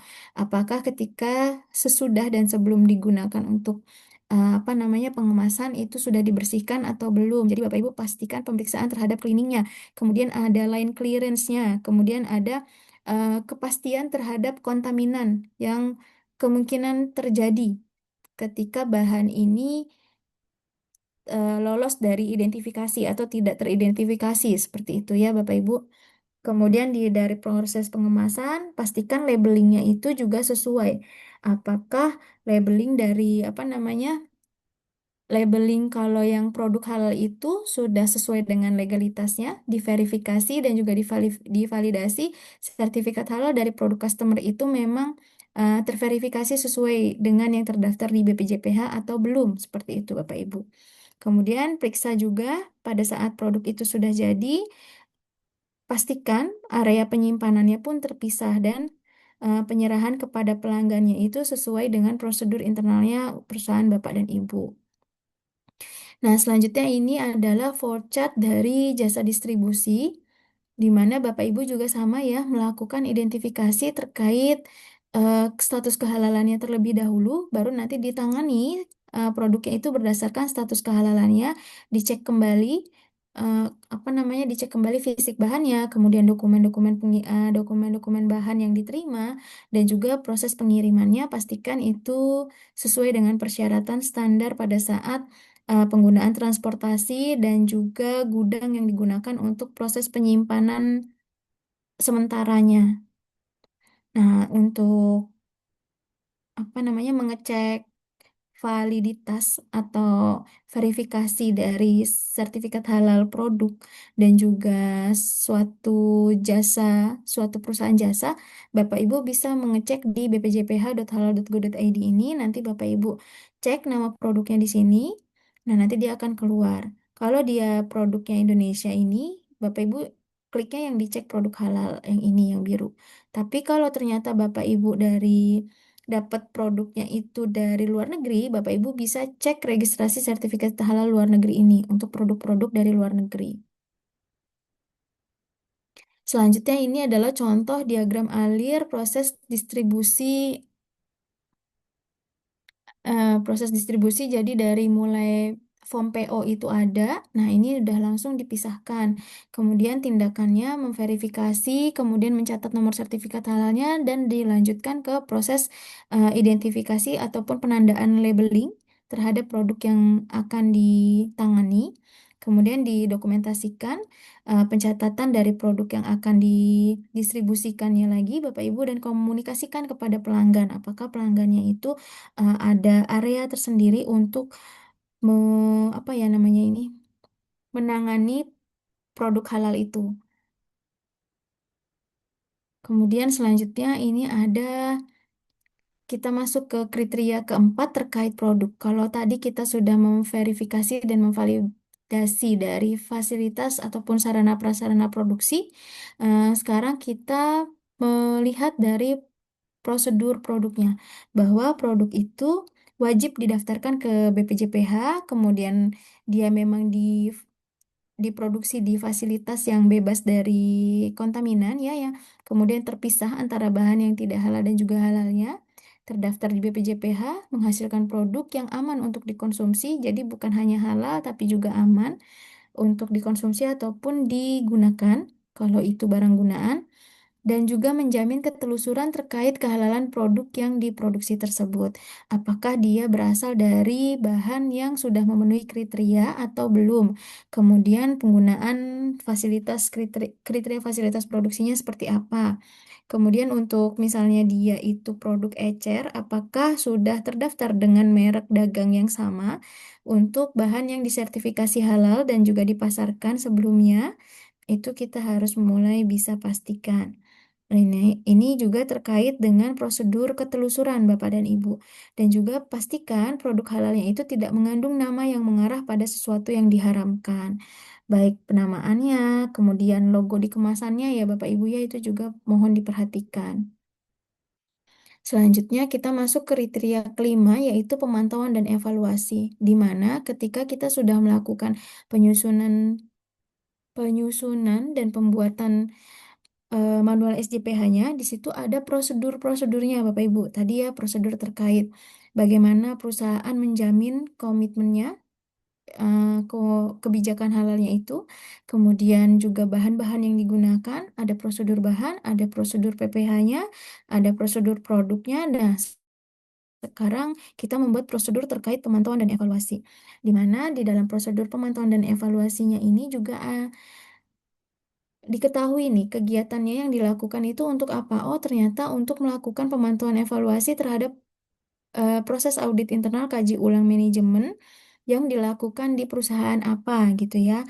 Kemudian ada jadwal atau ada kegiatannya dilakukan itu kapan? Kalau misalkan audit internal dan kaji ulang manajemen ini paling tidak 1 tahun sekali Bapak dan Ibu dilakukannya.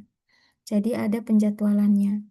Kemudian siapa yang melakukan dan metode yang digunakan untuk melakukan audit internal tersebut. Nah, untuk prosedur-prosedur itu mencakup di dalamnya ada SOP dan juga instruksi kerja.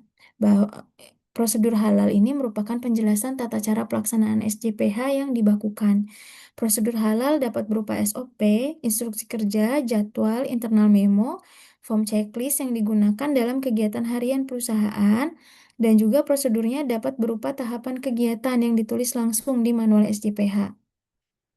Prosedur ini juga menggambarkan kondisi perusahaan dan juga dapat diintegrasikan dengan sistem mutu. Jadi kalau manual SJPH-nya itu harus terpisah, tapi kalau prosedurnya itu boleh menjadi satu dengan sistem yang lainnya diintegrasikan.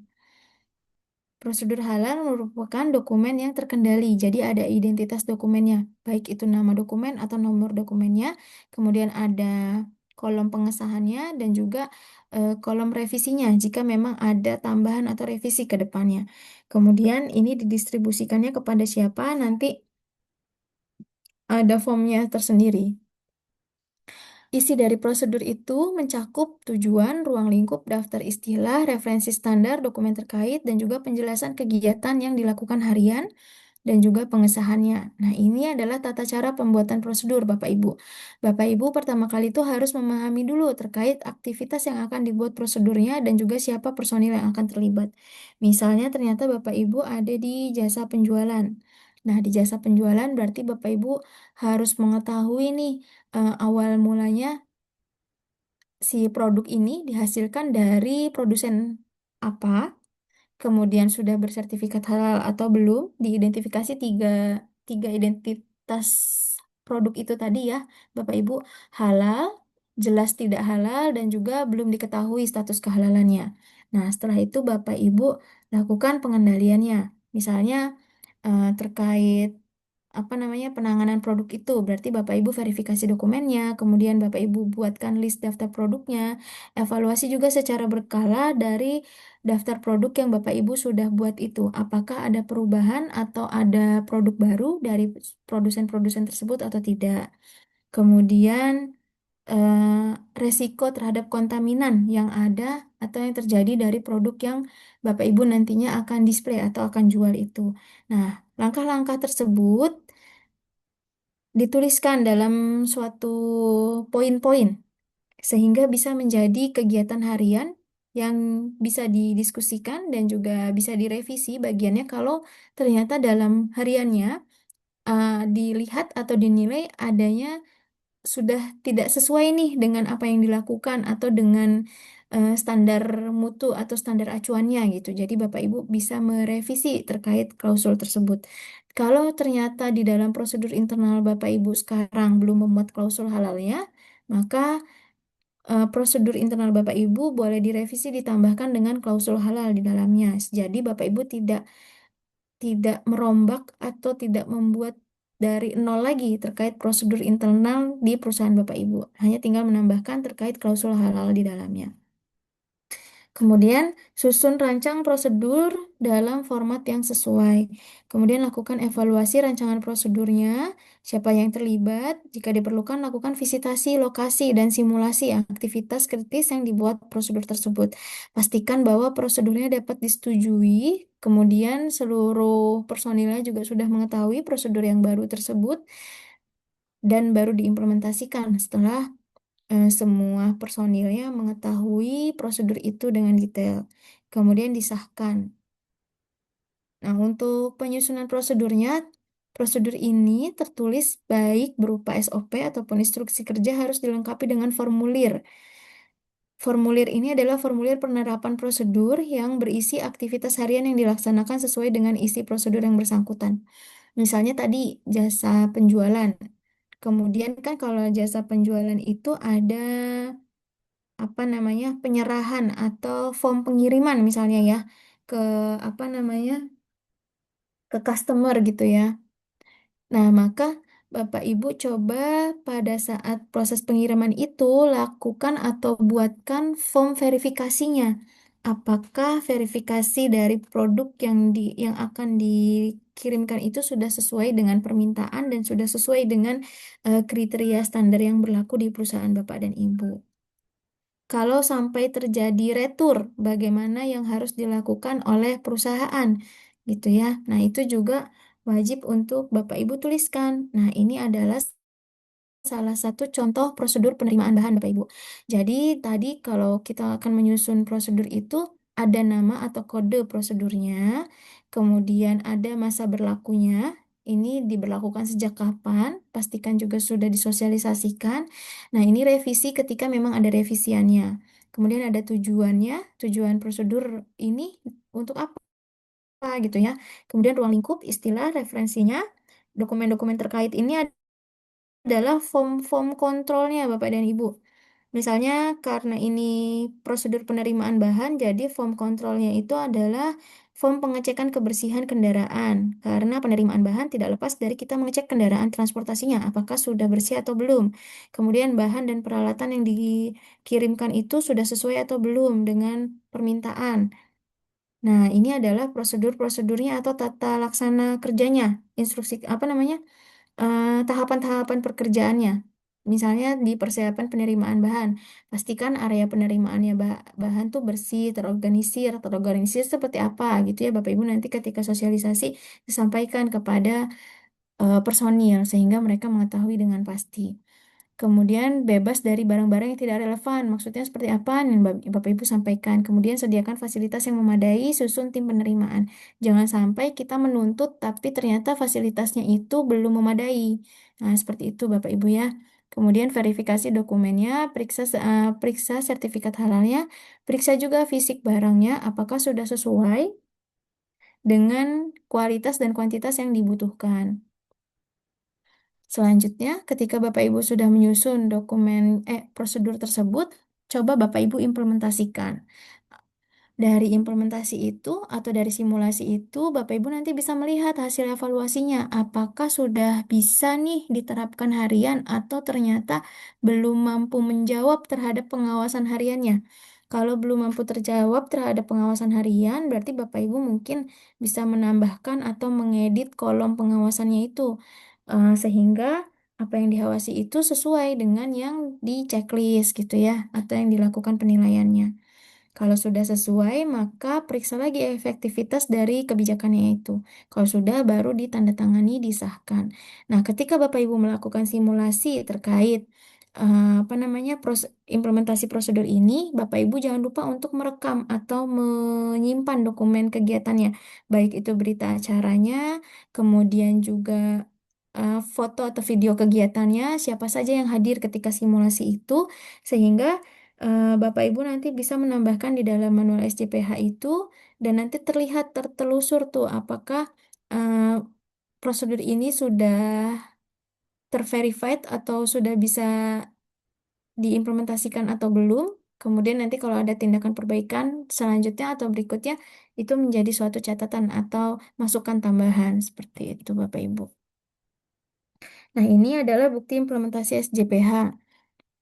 Form-formnya itu bisa berupa formulir, checklist, daftar bahan, daftar produk, atau daftar lain. Kemudian ada logbooknya, ada planning atau laporan. Bukti pelaksanaan SJPH dapat digabungkan dengan bukti sistem lain. Umumnya terdapat identitas rekaman yang disimpan dan juga dapat dicari dengan mudah. Kemudian juga ada masa simpannya, Bapak Ibu. Ini ketika Bapak Ibu melakukan pengawasan atau formnya itu dibuat secara manual, bisa seperti ini, form penerimaan bahannya. Atau ternyata di perusahaan Bapak Ibu sudah dengan sistem, by system, SAP. Nah, silahkan boleh digunakan sistemnya itu.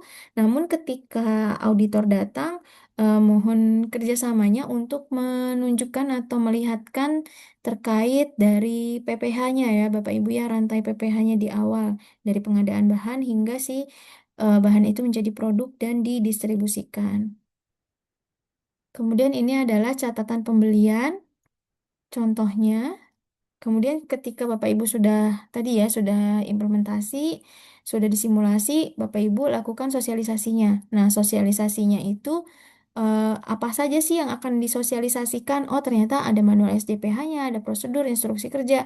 Kemudian Bapak Ibu tentukan metode yang digunakan. Apakah metodenya itu nanti akan apa namanya onsite atau akan by Zoom karena misalnya eh, cabang cabang perusahaannya tuh banyak di luar kota, bahkan ada yang di luar negeri, misalnya seperti itu. Jadi sosialisasinya by Zoom supaya semua bagian bisa mengikuti gitu ya. Pertimbangkan efektivitas terhadap kegiatan sosialisasinya itu.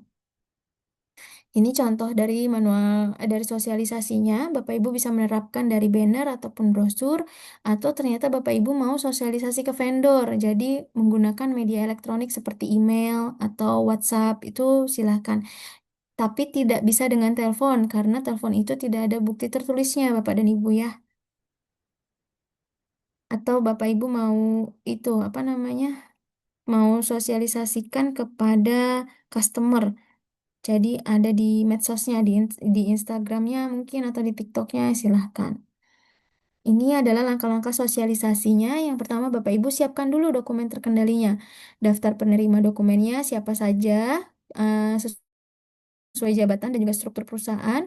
Kemudian kelengkapan dokumennya, apa-apa saja yang akan disampaikan, kesesuaian dokumennya, kemudian didistribusikannya kepada pihak siapa saja yang terkait dalam proses produk halal itu. Kemudian susun juga program dan materi sosialisasinya, metode-metodenya yang ingin digunakan tadi ya, apakah akan by Zoom atau onsite. kemudian materi sosialisasinya sudah dibuat, udah ada urutan kegiatan sosialisasinya atau jadwal kegiatannya, waktunya kapan, di mana tempatnya, fasilitatornya siapa, kemudian media sosialisasinya, peralatan yang dibutuhkan, kemudian laksanakan programnya itu, dan periksa penerapannya, apakah sudah bisa diterapkan atau belum. Bisa dengan daftar simak atau checklist kriteria penerapannya, kemudian daftar rekaman halal diidentifikasi sesuai dengan daftar simak, dan laporan pencapaian sasarannya. Terima kasih Bapak Ibu untuk materi unit kompetensi 1 sampai di sini. Jika ada yang ingin didiskusikan sambil kita menyiapkan tugas.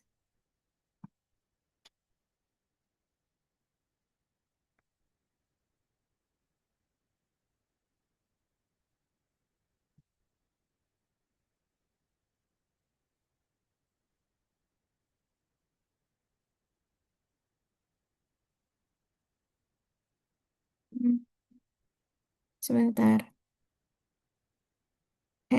Oh gini sih.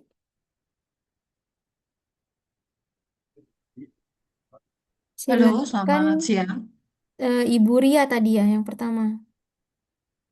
Iya, iya Bu. Ini agak nge-lag di tampilan saya. Kedengeran suaranya nggak ya? Iya Bu, terdengar. Oh, oke, baik. Meskipun gambarnya sih nge-lag di saya. Izin bertanya, eh, tadi terkait pembuatan manual dan lampirannya kan ada disebutkan di lampirannya itu surat penetapan tim manajemen halal. Nah, itu bagaimana untuk usaha yang bentuknya masih UKM?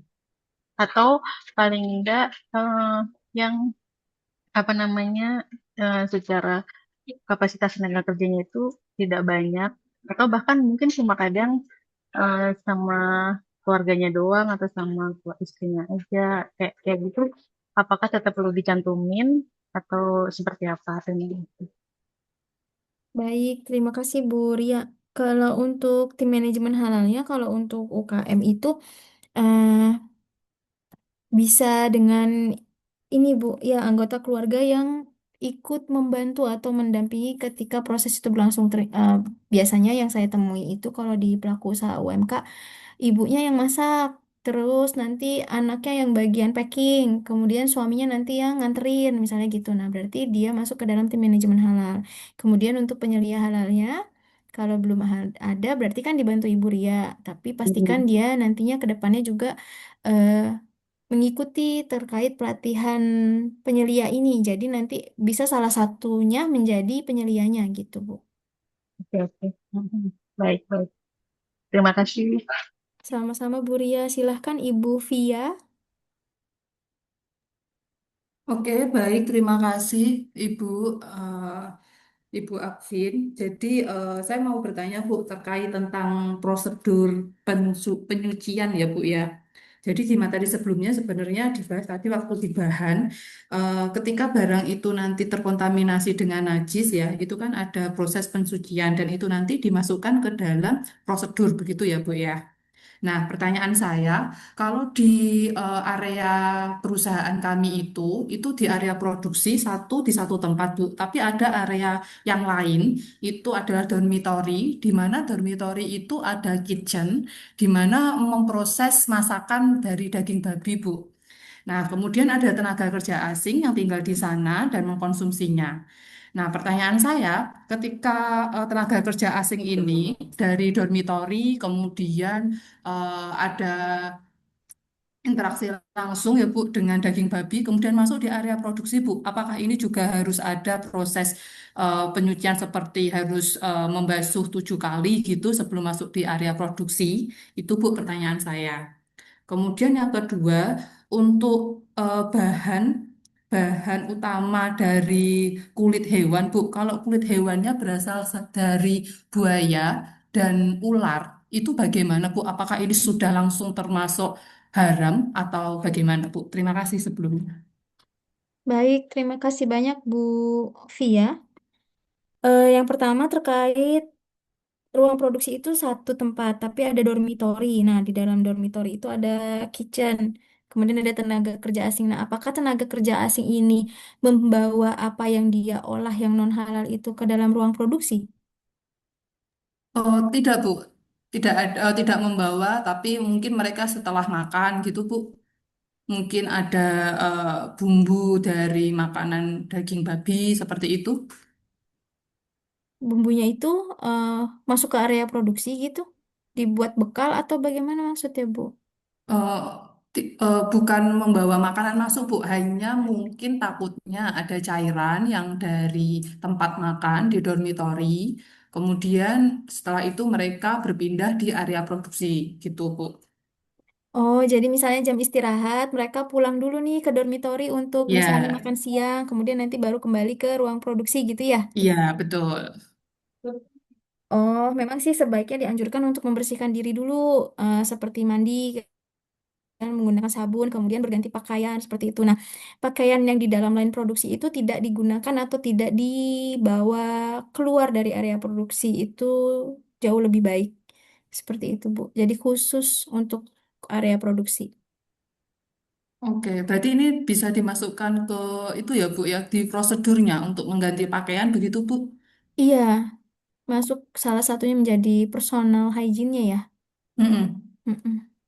Oke, oke Bu, saya noted dulu ya Bu ya untuk masukan nanti ya Bu ya. Iya, Bu.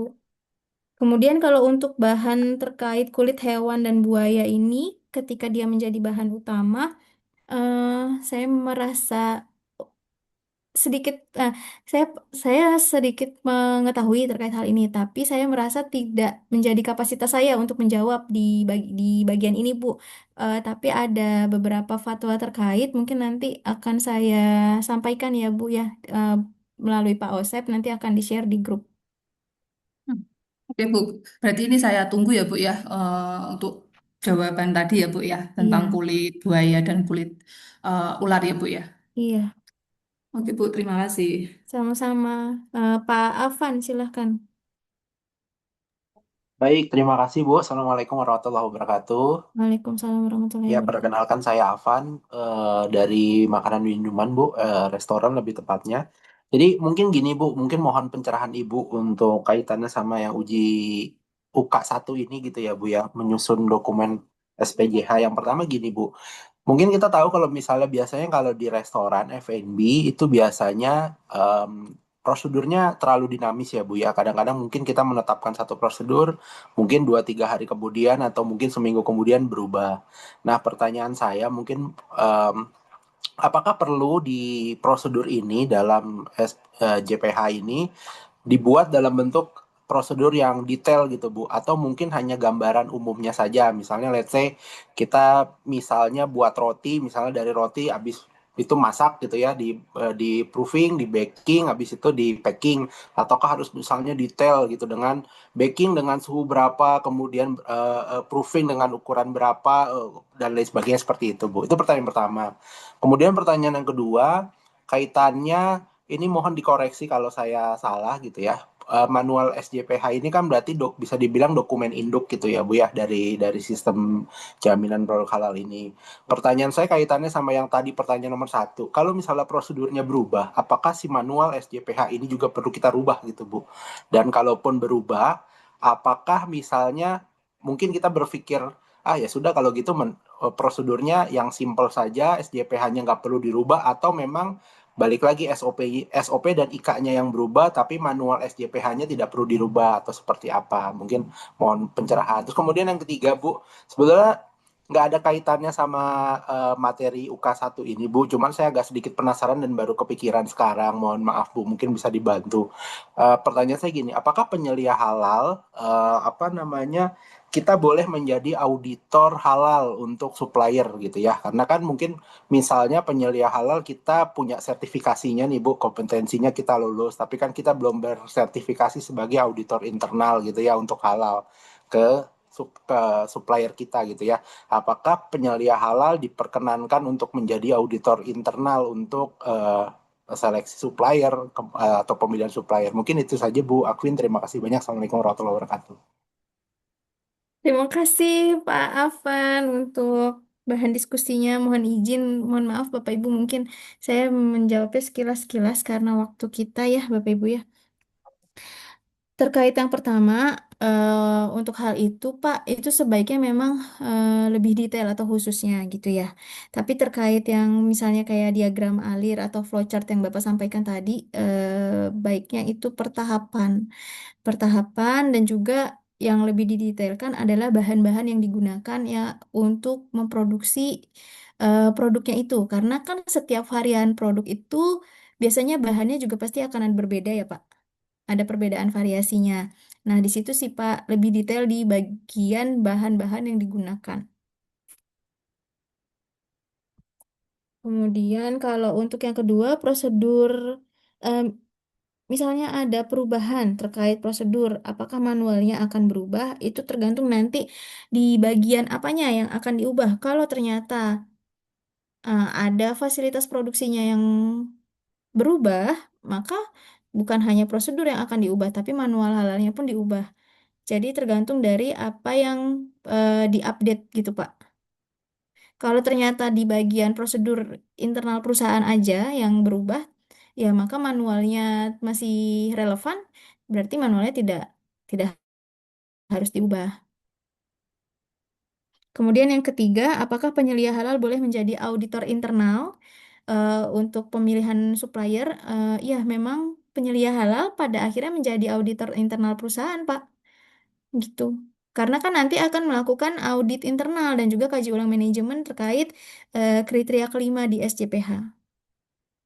Seperti itu saja, Pak Afan. Bagaimana, Pak? Oke, Bu. Tapi berarti untuk pertanyaan yang ketiga tadi nggak masalah ya, Bu, ya? Karena walaupun itu kan kita belum punya kompetensinya, ibaratnya kalau mengemudi kita belum punya SIM-nya gitu, Bu. Nggak apa-apa ya, Iya, Bu, ya? nggak apa-apa karena kan auditor internal. Kalaupun itu berarti nanti yang itu, Pak, yang apa namanya ISO audit internalnya, Oke, Bu. gitu. Ya, terima kasih, Bu. Sama-sama Pak Afan. Baik Pak Wawan dan Pak Hendra serta Pak Yusril mohon izin saya menerangkan tugas terlebih dahulu ya Pak atau nanti boleh ditulis di kolom chat. Insya Allah saya kolek dan saya kirim via WA grup dari Pak Osep. Nah ini saya coba terangkan dulu ya tugasnya. Jadi nanti Bapak Ibu akan mendapatkan tugas terkait unit kompetensi satu ini di dalam grup besar yang akan dikirimkan oleh Bapak MOT.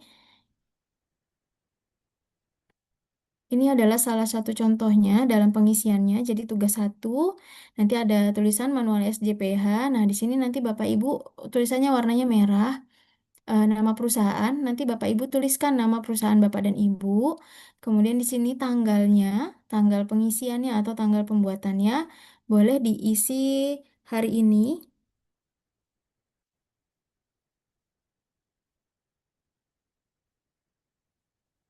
Kemudian nanti ada tanda tangan penyelia halal dan juga pemilik usahanya yang dibutuhkan, Bapak Ibu boleh isikan. Kemudian nama penyelia halalnya diisikan nama Bapak dan Ibu, misalnya Ibu Arum Hemastiti, misalnya seperti itu. Nah, ini untuk nama pemilik usahanya. Bapak Ibu isikan terlebih dahulu, kemudian di sini ada nama perusahaan. Nah, nanti nama perusahaannya juga sesuaikan ya Bapak dan Ibu pengisiannya dengan yang di sininya, di covernya ini. Selanjutnya kita turun ke bawah. Daftar isi nanti bisa diisi paling terakhir ketika sudah sesuai halamannya. Kemudian kita masuk ke dalam pendahuluan di mana ada informasi umum perusahaan. Ini isikan nama perusahaannya sesuai dengan yang tertera di NIB-nya Bapak Ibu, sama seperti yang di cover tadi ya. Nama perusahaannya sesuai dengan yang ada di NIB. Kemudian nomor NIB-nya perusahaan Bapak Ibu. Skala usahanya dicek dulu di NIB-nya. Apakah skala usaha menengah, besar, kecil, ataupun mikro. Kemudian nama pimpinan perusahaannya diisikan disesuaikan dengan yang terdaftar di dalam cover dan juga struktur organisasinya.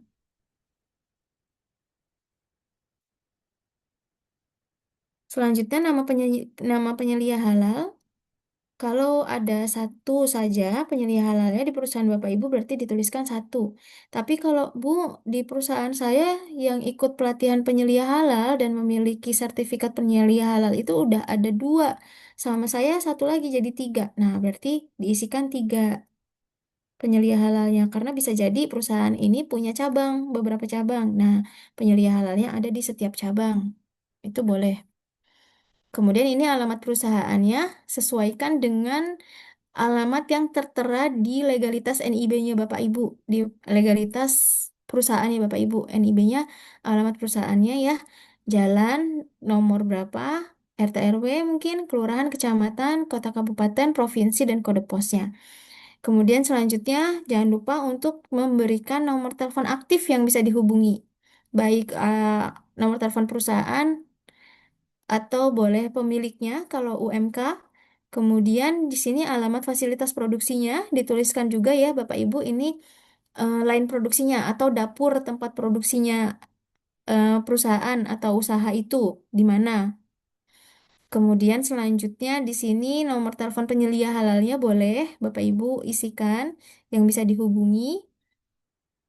Ini kontak personnya siapa sih dari nomor ini gitu ya. Yang memiliki nomor ini siapa, atas nama siapa. Kemudian emailnya silahkan kalau ada. Selanjutnya, nama merek produknya ini boleh dicek kalau sudah punya haki. Kalau belum punya haki, coba cek di kemasannya. Itu namanya apa, nama produknya. Kemudian nomor izin edar jika ada. Kalau tidak ada, maka di strip saja. Kemudian jenis produknya nanti kita cek di KMA 748. Sebentar.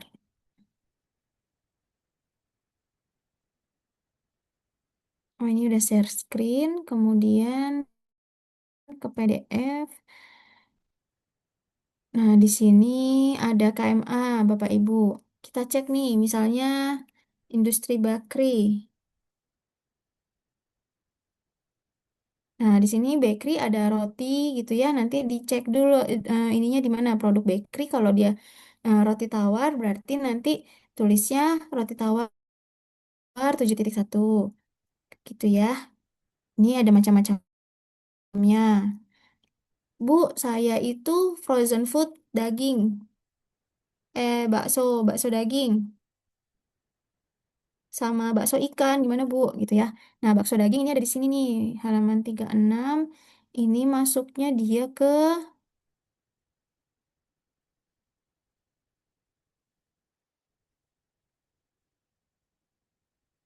daging dan produk olahannya. Nah, kalau bakso ikan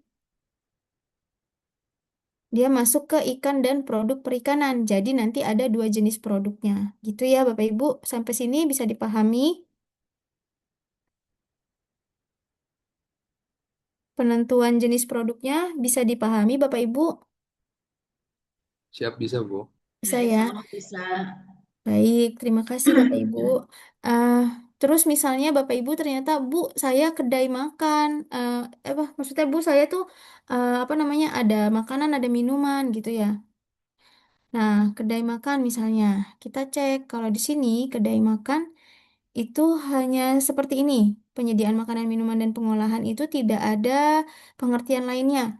Kita bisa cek di KMA 944 yang lebih detail terkait bedanya kedai makan, warung makan, rumah makan. Nah, nanti Bapak Ibu coba cek ya di situnya apakah masuk ke dalam kedai atau warung makan atau rumah makan. Nanti untuk jenis produknya berarti diisinya penyediaan makanan dan atau minuman dengan pengolahan, koma, kedai makan atau rumah makan gitu ya. Selanjutnya terkait jasa. Kalau jasa kita ceknya di KMA 748. Misalnya jasa penjualan. Nah, di sini jasa penjualannya ada macam-macam nih, Bapak dan Ibu. Nanti kita pilih apakah kita gerai atau retail atau toko. Kemudian ada jasa apa? Jasa pengemasan ya, pengemasan. Nah, kalau jasa pengemasan ini ada jasa pengepakan dan jasa pengemasan lainnya yang di luar dari makanan, minuman, obat, dan kosmetik. Itu berarti jasa pengemasan lain. Kemudian selanjutnya ada jasa distribusi.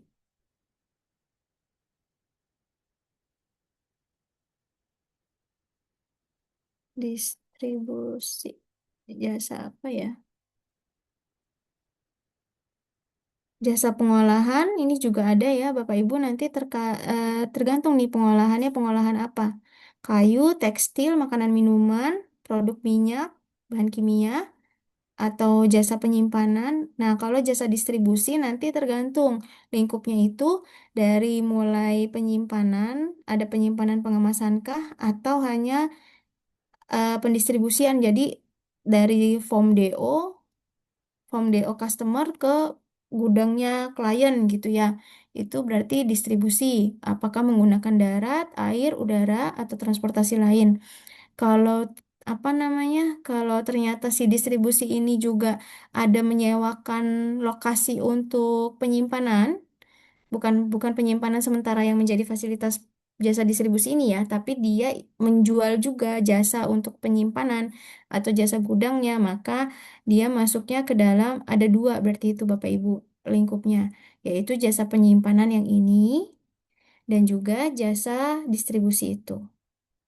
Itu ya, barang gunaan.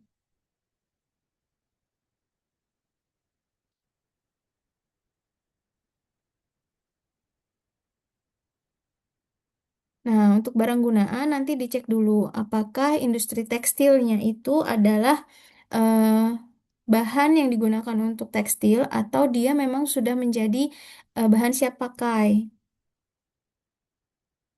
Seperti ini Bapak Ibu ya. Nanti ada banyak ini. Ada perbakalan rumah tangga, ada bahan pembersih, disinfektan, ada peralatan rumah tangga, termasuk tusuk gigi ya, apa tusukan sate, kemasan produk, perlengkapan ibadah, peralatan kantor, ATK atau alat kesehatan, alkes, nah masuk ke dalam barang gunaan. Peralatan kedokteran masuk ke dalam barang gunaan ya Bapak Ibu. Kalau ini bahan penyusun tadi seperti yang Ibu Via mungkin ya dari bulu atau kulit hewan itu masuk ke dalam bahan penyusun barang gunaan. Seperti itu Bapak Ibu. Nah, kita kembali ke tugasnya. Jadi nanti jenis produknya kita isinya sesuai dengan KMA 748 atau 944. Kita cek di situ dulu ya. Kemudian jumlah pekerjanya ini sesuaikan dengan yang ada di dalam atau yang mencakup PPH, proses produk halal di perusahaan tersebut. Kemudian daerah pemasarannya ini pastikan ditanyakan kepada pelaku usahanya. Kemudian sistem pemasarannya pun sama. Ini tujuannya, tujuan dari manual SJPH ini dibuat, disusun untuk menjadi pedoman dalam penerapan SJPH di perusahaan. Kemudian dalam rangka menjaga konsistensi atau kesinambungan proses produksi halal. Jadi bukan hanya ketika untuk persiapan audit aja manual SJPH ini dibuat, tapi memang untuk konsistensi penerapan jangka panjang. Nah, ini adalah ruang lingkupnya, Bapak Ibu. Nanti di dalam ruang lingkup ini, Bapak Ibu bisa ceritakan sekilas mengenai proses produk halal yang ada di perusahaan Bapak Ibu. Misalnya, ini meliputi penyediaan bahannya dilakukan oleh PT apa, melalui supplier. Misalnya, kalau di sini saya contohkan melalui supplier dengan produsen tetap sesuai spesifikasi bahan yang telah ditetapkan oleh perusahaan. Pengolahan dilakukan di fasilitas produksi yang di dalamnya tercakup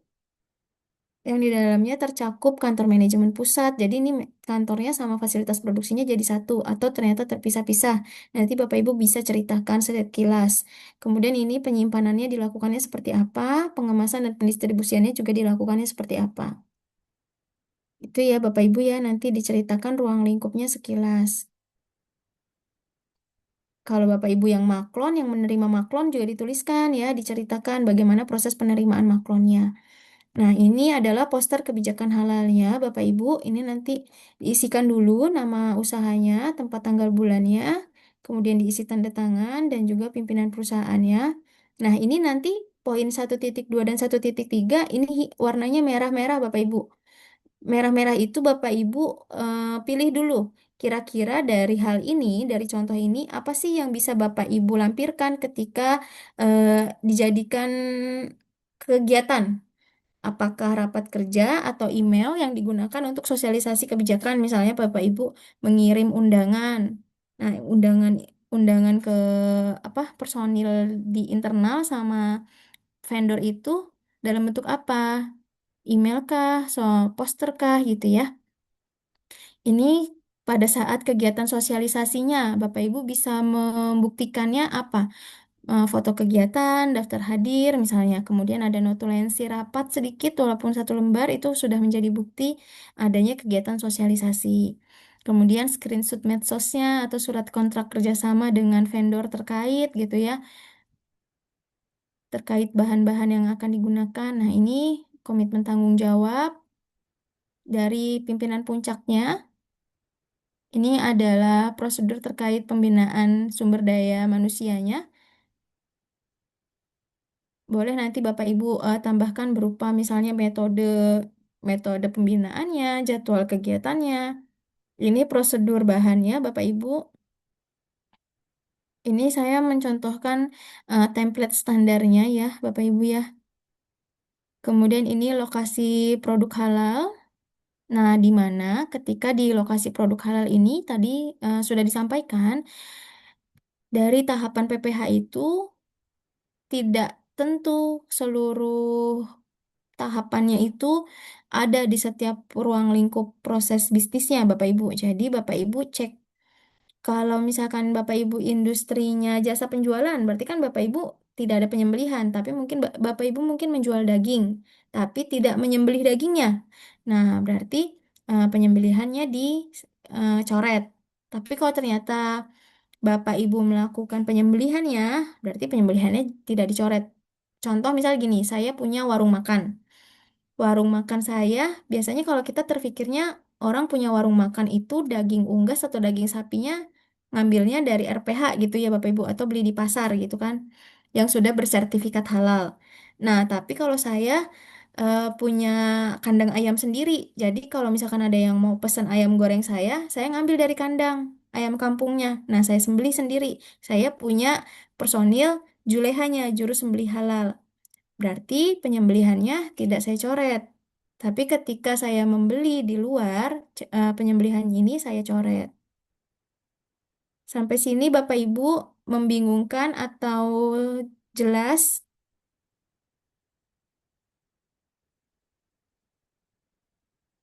Halo Bapak Ibu. Jadi isinya, sorry Bu, Ya, isinya itu sesuai dengan perusahaannya kita yang kita ini. iya Pak Yusril. Isinya sesuai Kalau dengan memang perusahaan kita. jadi kalau memang ada yang nggak sesuai itu langsung dicoret aja ya Bu. Iya betul. Terima kasih Bu. Izin, Sama-sama Pak. Mbak Vin. Iya Ibu. Kalau untuk kami yang tidak bekerja di perusahaan, gimana Bu solusinya? Baik Bu. Ini dibayangkan misalnya kita ownernya saja Bu Surti. Jadi misalnya kita punya usaha apa ya, bikin sosis misalnya. Nah, bagaimana Ibu sebagai ownership pemilik perusahaan sosis ini melakukan proses pengolahan seperti itu Bu? Kalau misalnya kami pernah ke perusahaan atau ke UKM dan kami melihat proses produksinya, apa itu bisa dijadikan dasar kami menyusun ini, Bu? Menyusun Boleh, manual. bisa Bu. Oke, berarti tidak harus kunjungan ke tempat produksi ya?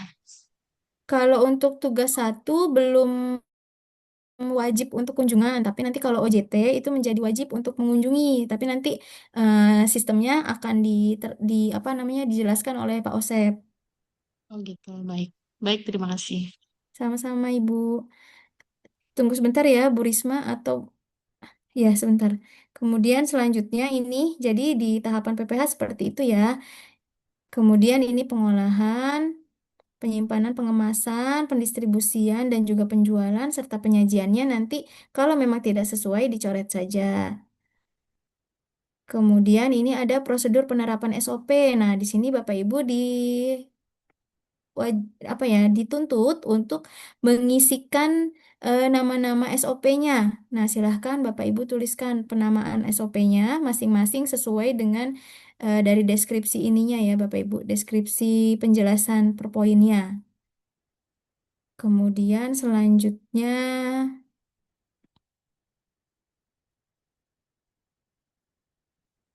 ini juga sama pengisian nama-nama SOP-nya.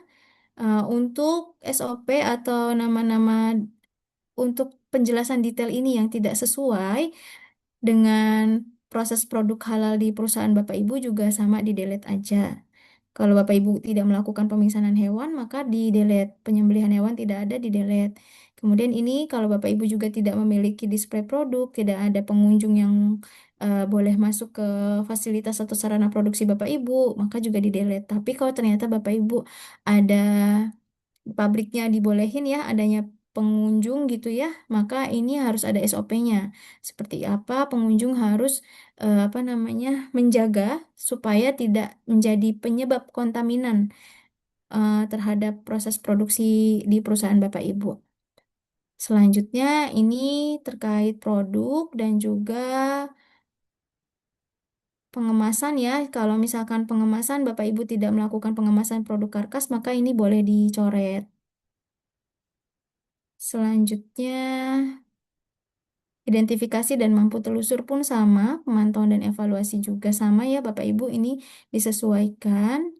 Selanjutnya ini adalah daftar lampiran. Nah, daftar lampiran ini ketika Bapak Ibu sudah mengimplementasikan di pelaku usaha, nanti bisa disesuaikan dengan kebutuhan.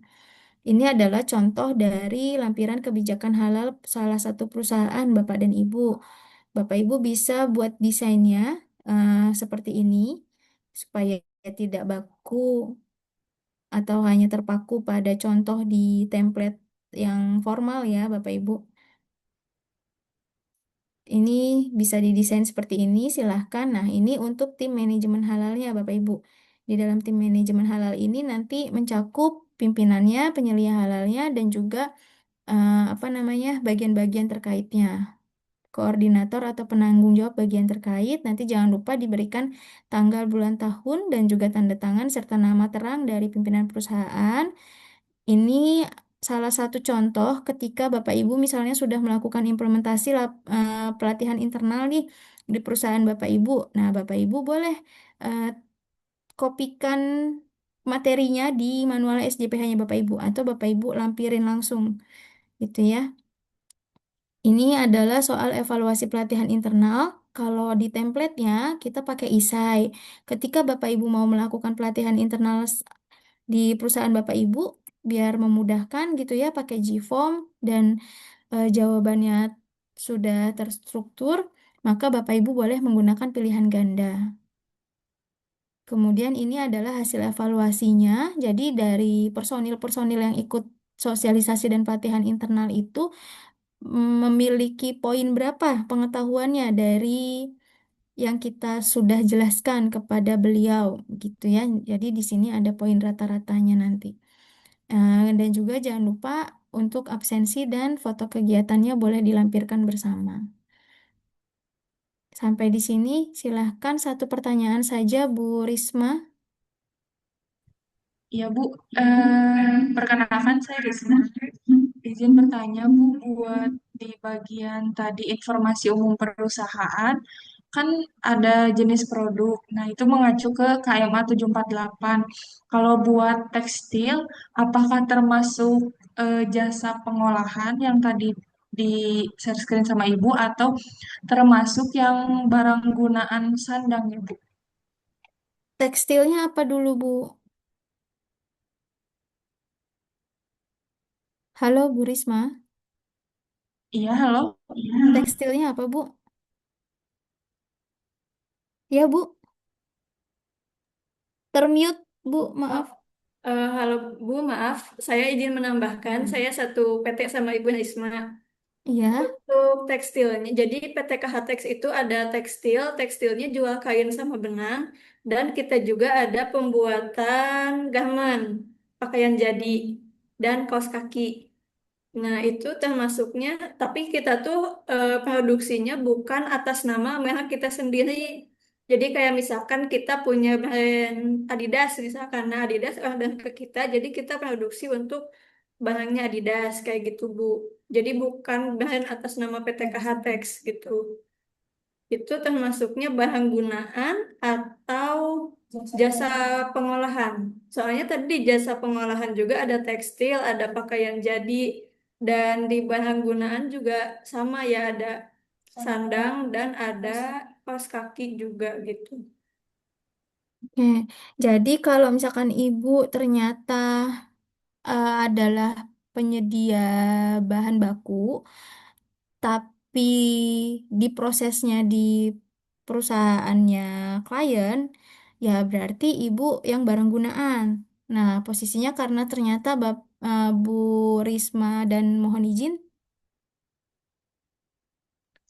Bu Risma dan Bu Rika ya? Bu Rita. Ya, betul. Karena Bu Rita dan Bu Risma ini di perusahaan yang dia tuh berarti istilahnya kayak maklon ya. Jadi ibu ibu punya bahan bakunya, kemudian ada orang tolong dong di customin nih saya dengan merek ini, merek A bikin dari bahan-bahannya ini gitu ya Bu ya. Maaf Bu, kita nggak maklun ya Bu. Oh, bukan Jadi, maklon. jadi kita tuh pengolahannya dari bahan mentah banget, Bu. Jadi kita ada beli kapas. Nah, nanti Mm-mm. kapas tersebut kita olah. Jadi kita punya spinning buat pembuatan benangnya. Nanti kita juga punya interlock buat bikin kainnya. Kita juga punya tempat produksi buat bikin bahan jadinya gitu, Bu.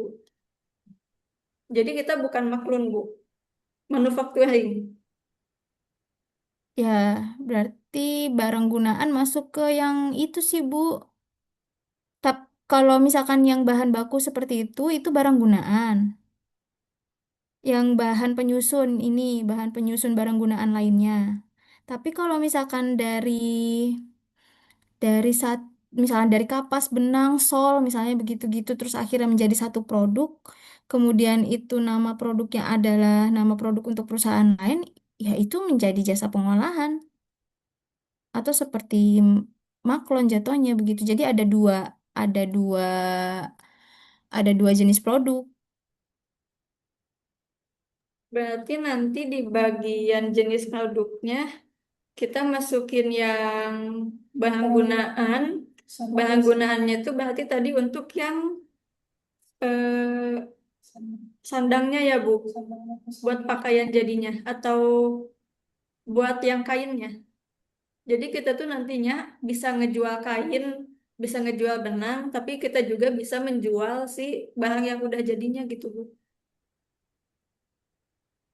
Bisa menjual kain, bisa menjual iya, berarti nanti ada dua itu Bu, yang barang gunaan, bahan penyusun, sama yang kalau yang jadinya berarti jasa pengolahan itu. Jadi nanti misalnya Bu Risma yang jasa pengolahan, nanti Bu Rita yang eh, barang penyusun barang gunaan, gitu. Oke, baik Bu. Hmm, Kasih ya Bu. sama-sama Bu. Baik, Bapak dan Ibu, mohon izin karena waktunya sudah melebihi 7 menit. Mohon maaf jika ada pertanyaan ataupun hal-hal yang ingin didiskusikan namun belum tersampaikan, boleh dituliskan di dalam kolom chat. Nanti saya akan kolek, saya taruh di Word dan saya sampaikan kepada Bapak MOT, Bapak OSEP. Mohon maaf jika ada kesalahan ataupun kekurangan dalam saya menyampaikan materi kali ini. Semoga Bapak Ibu bisa berproses menjadi penyelia halal yang kompeten dan berintegritas. Terima kasih Bapak Ibu. Assalamualaikum. Mohon izin Pak Ose.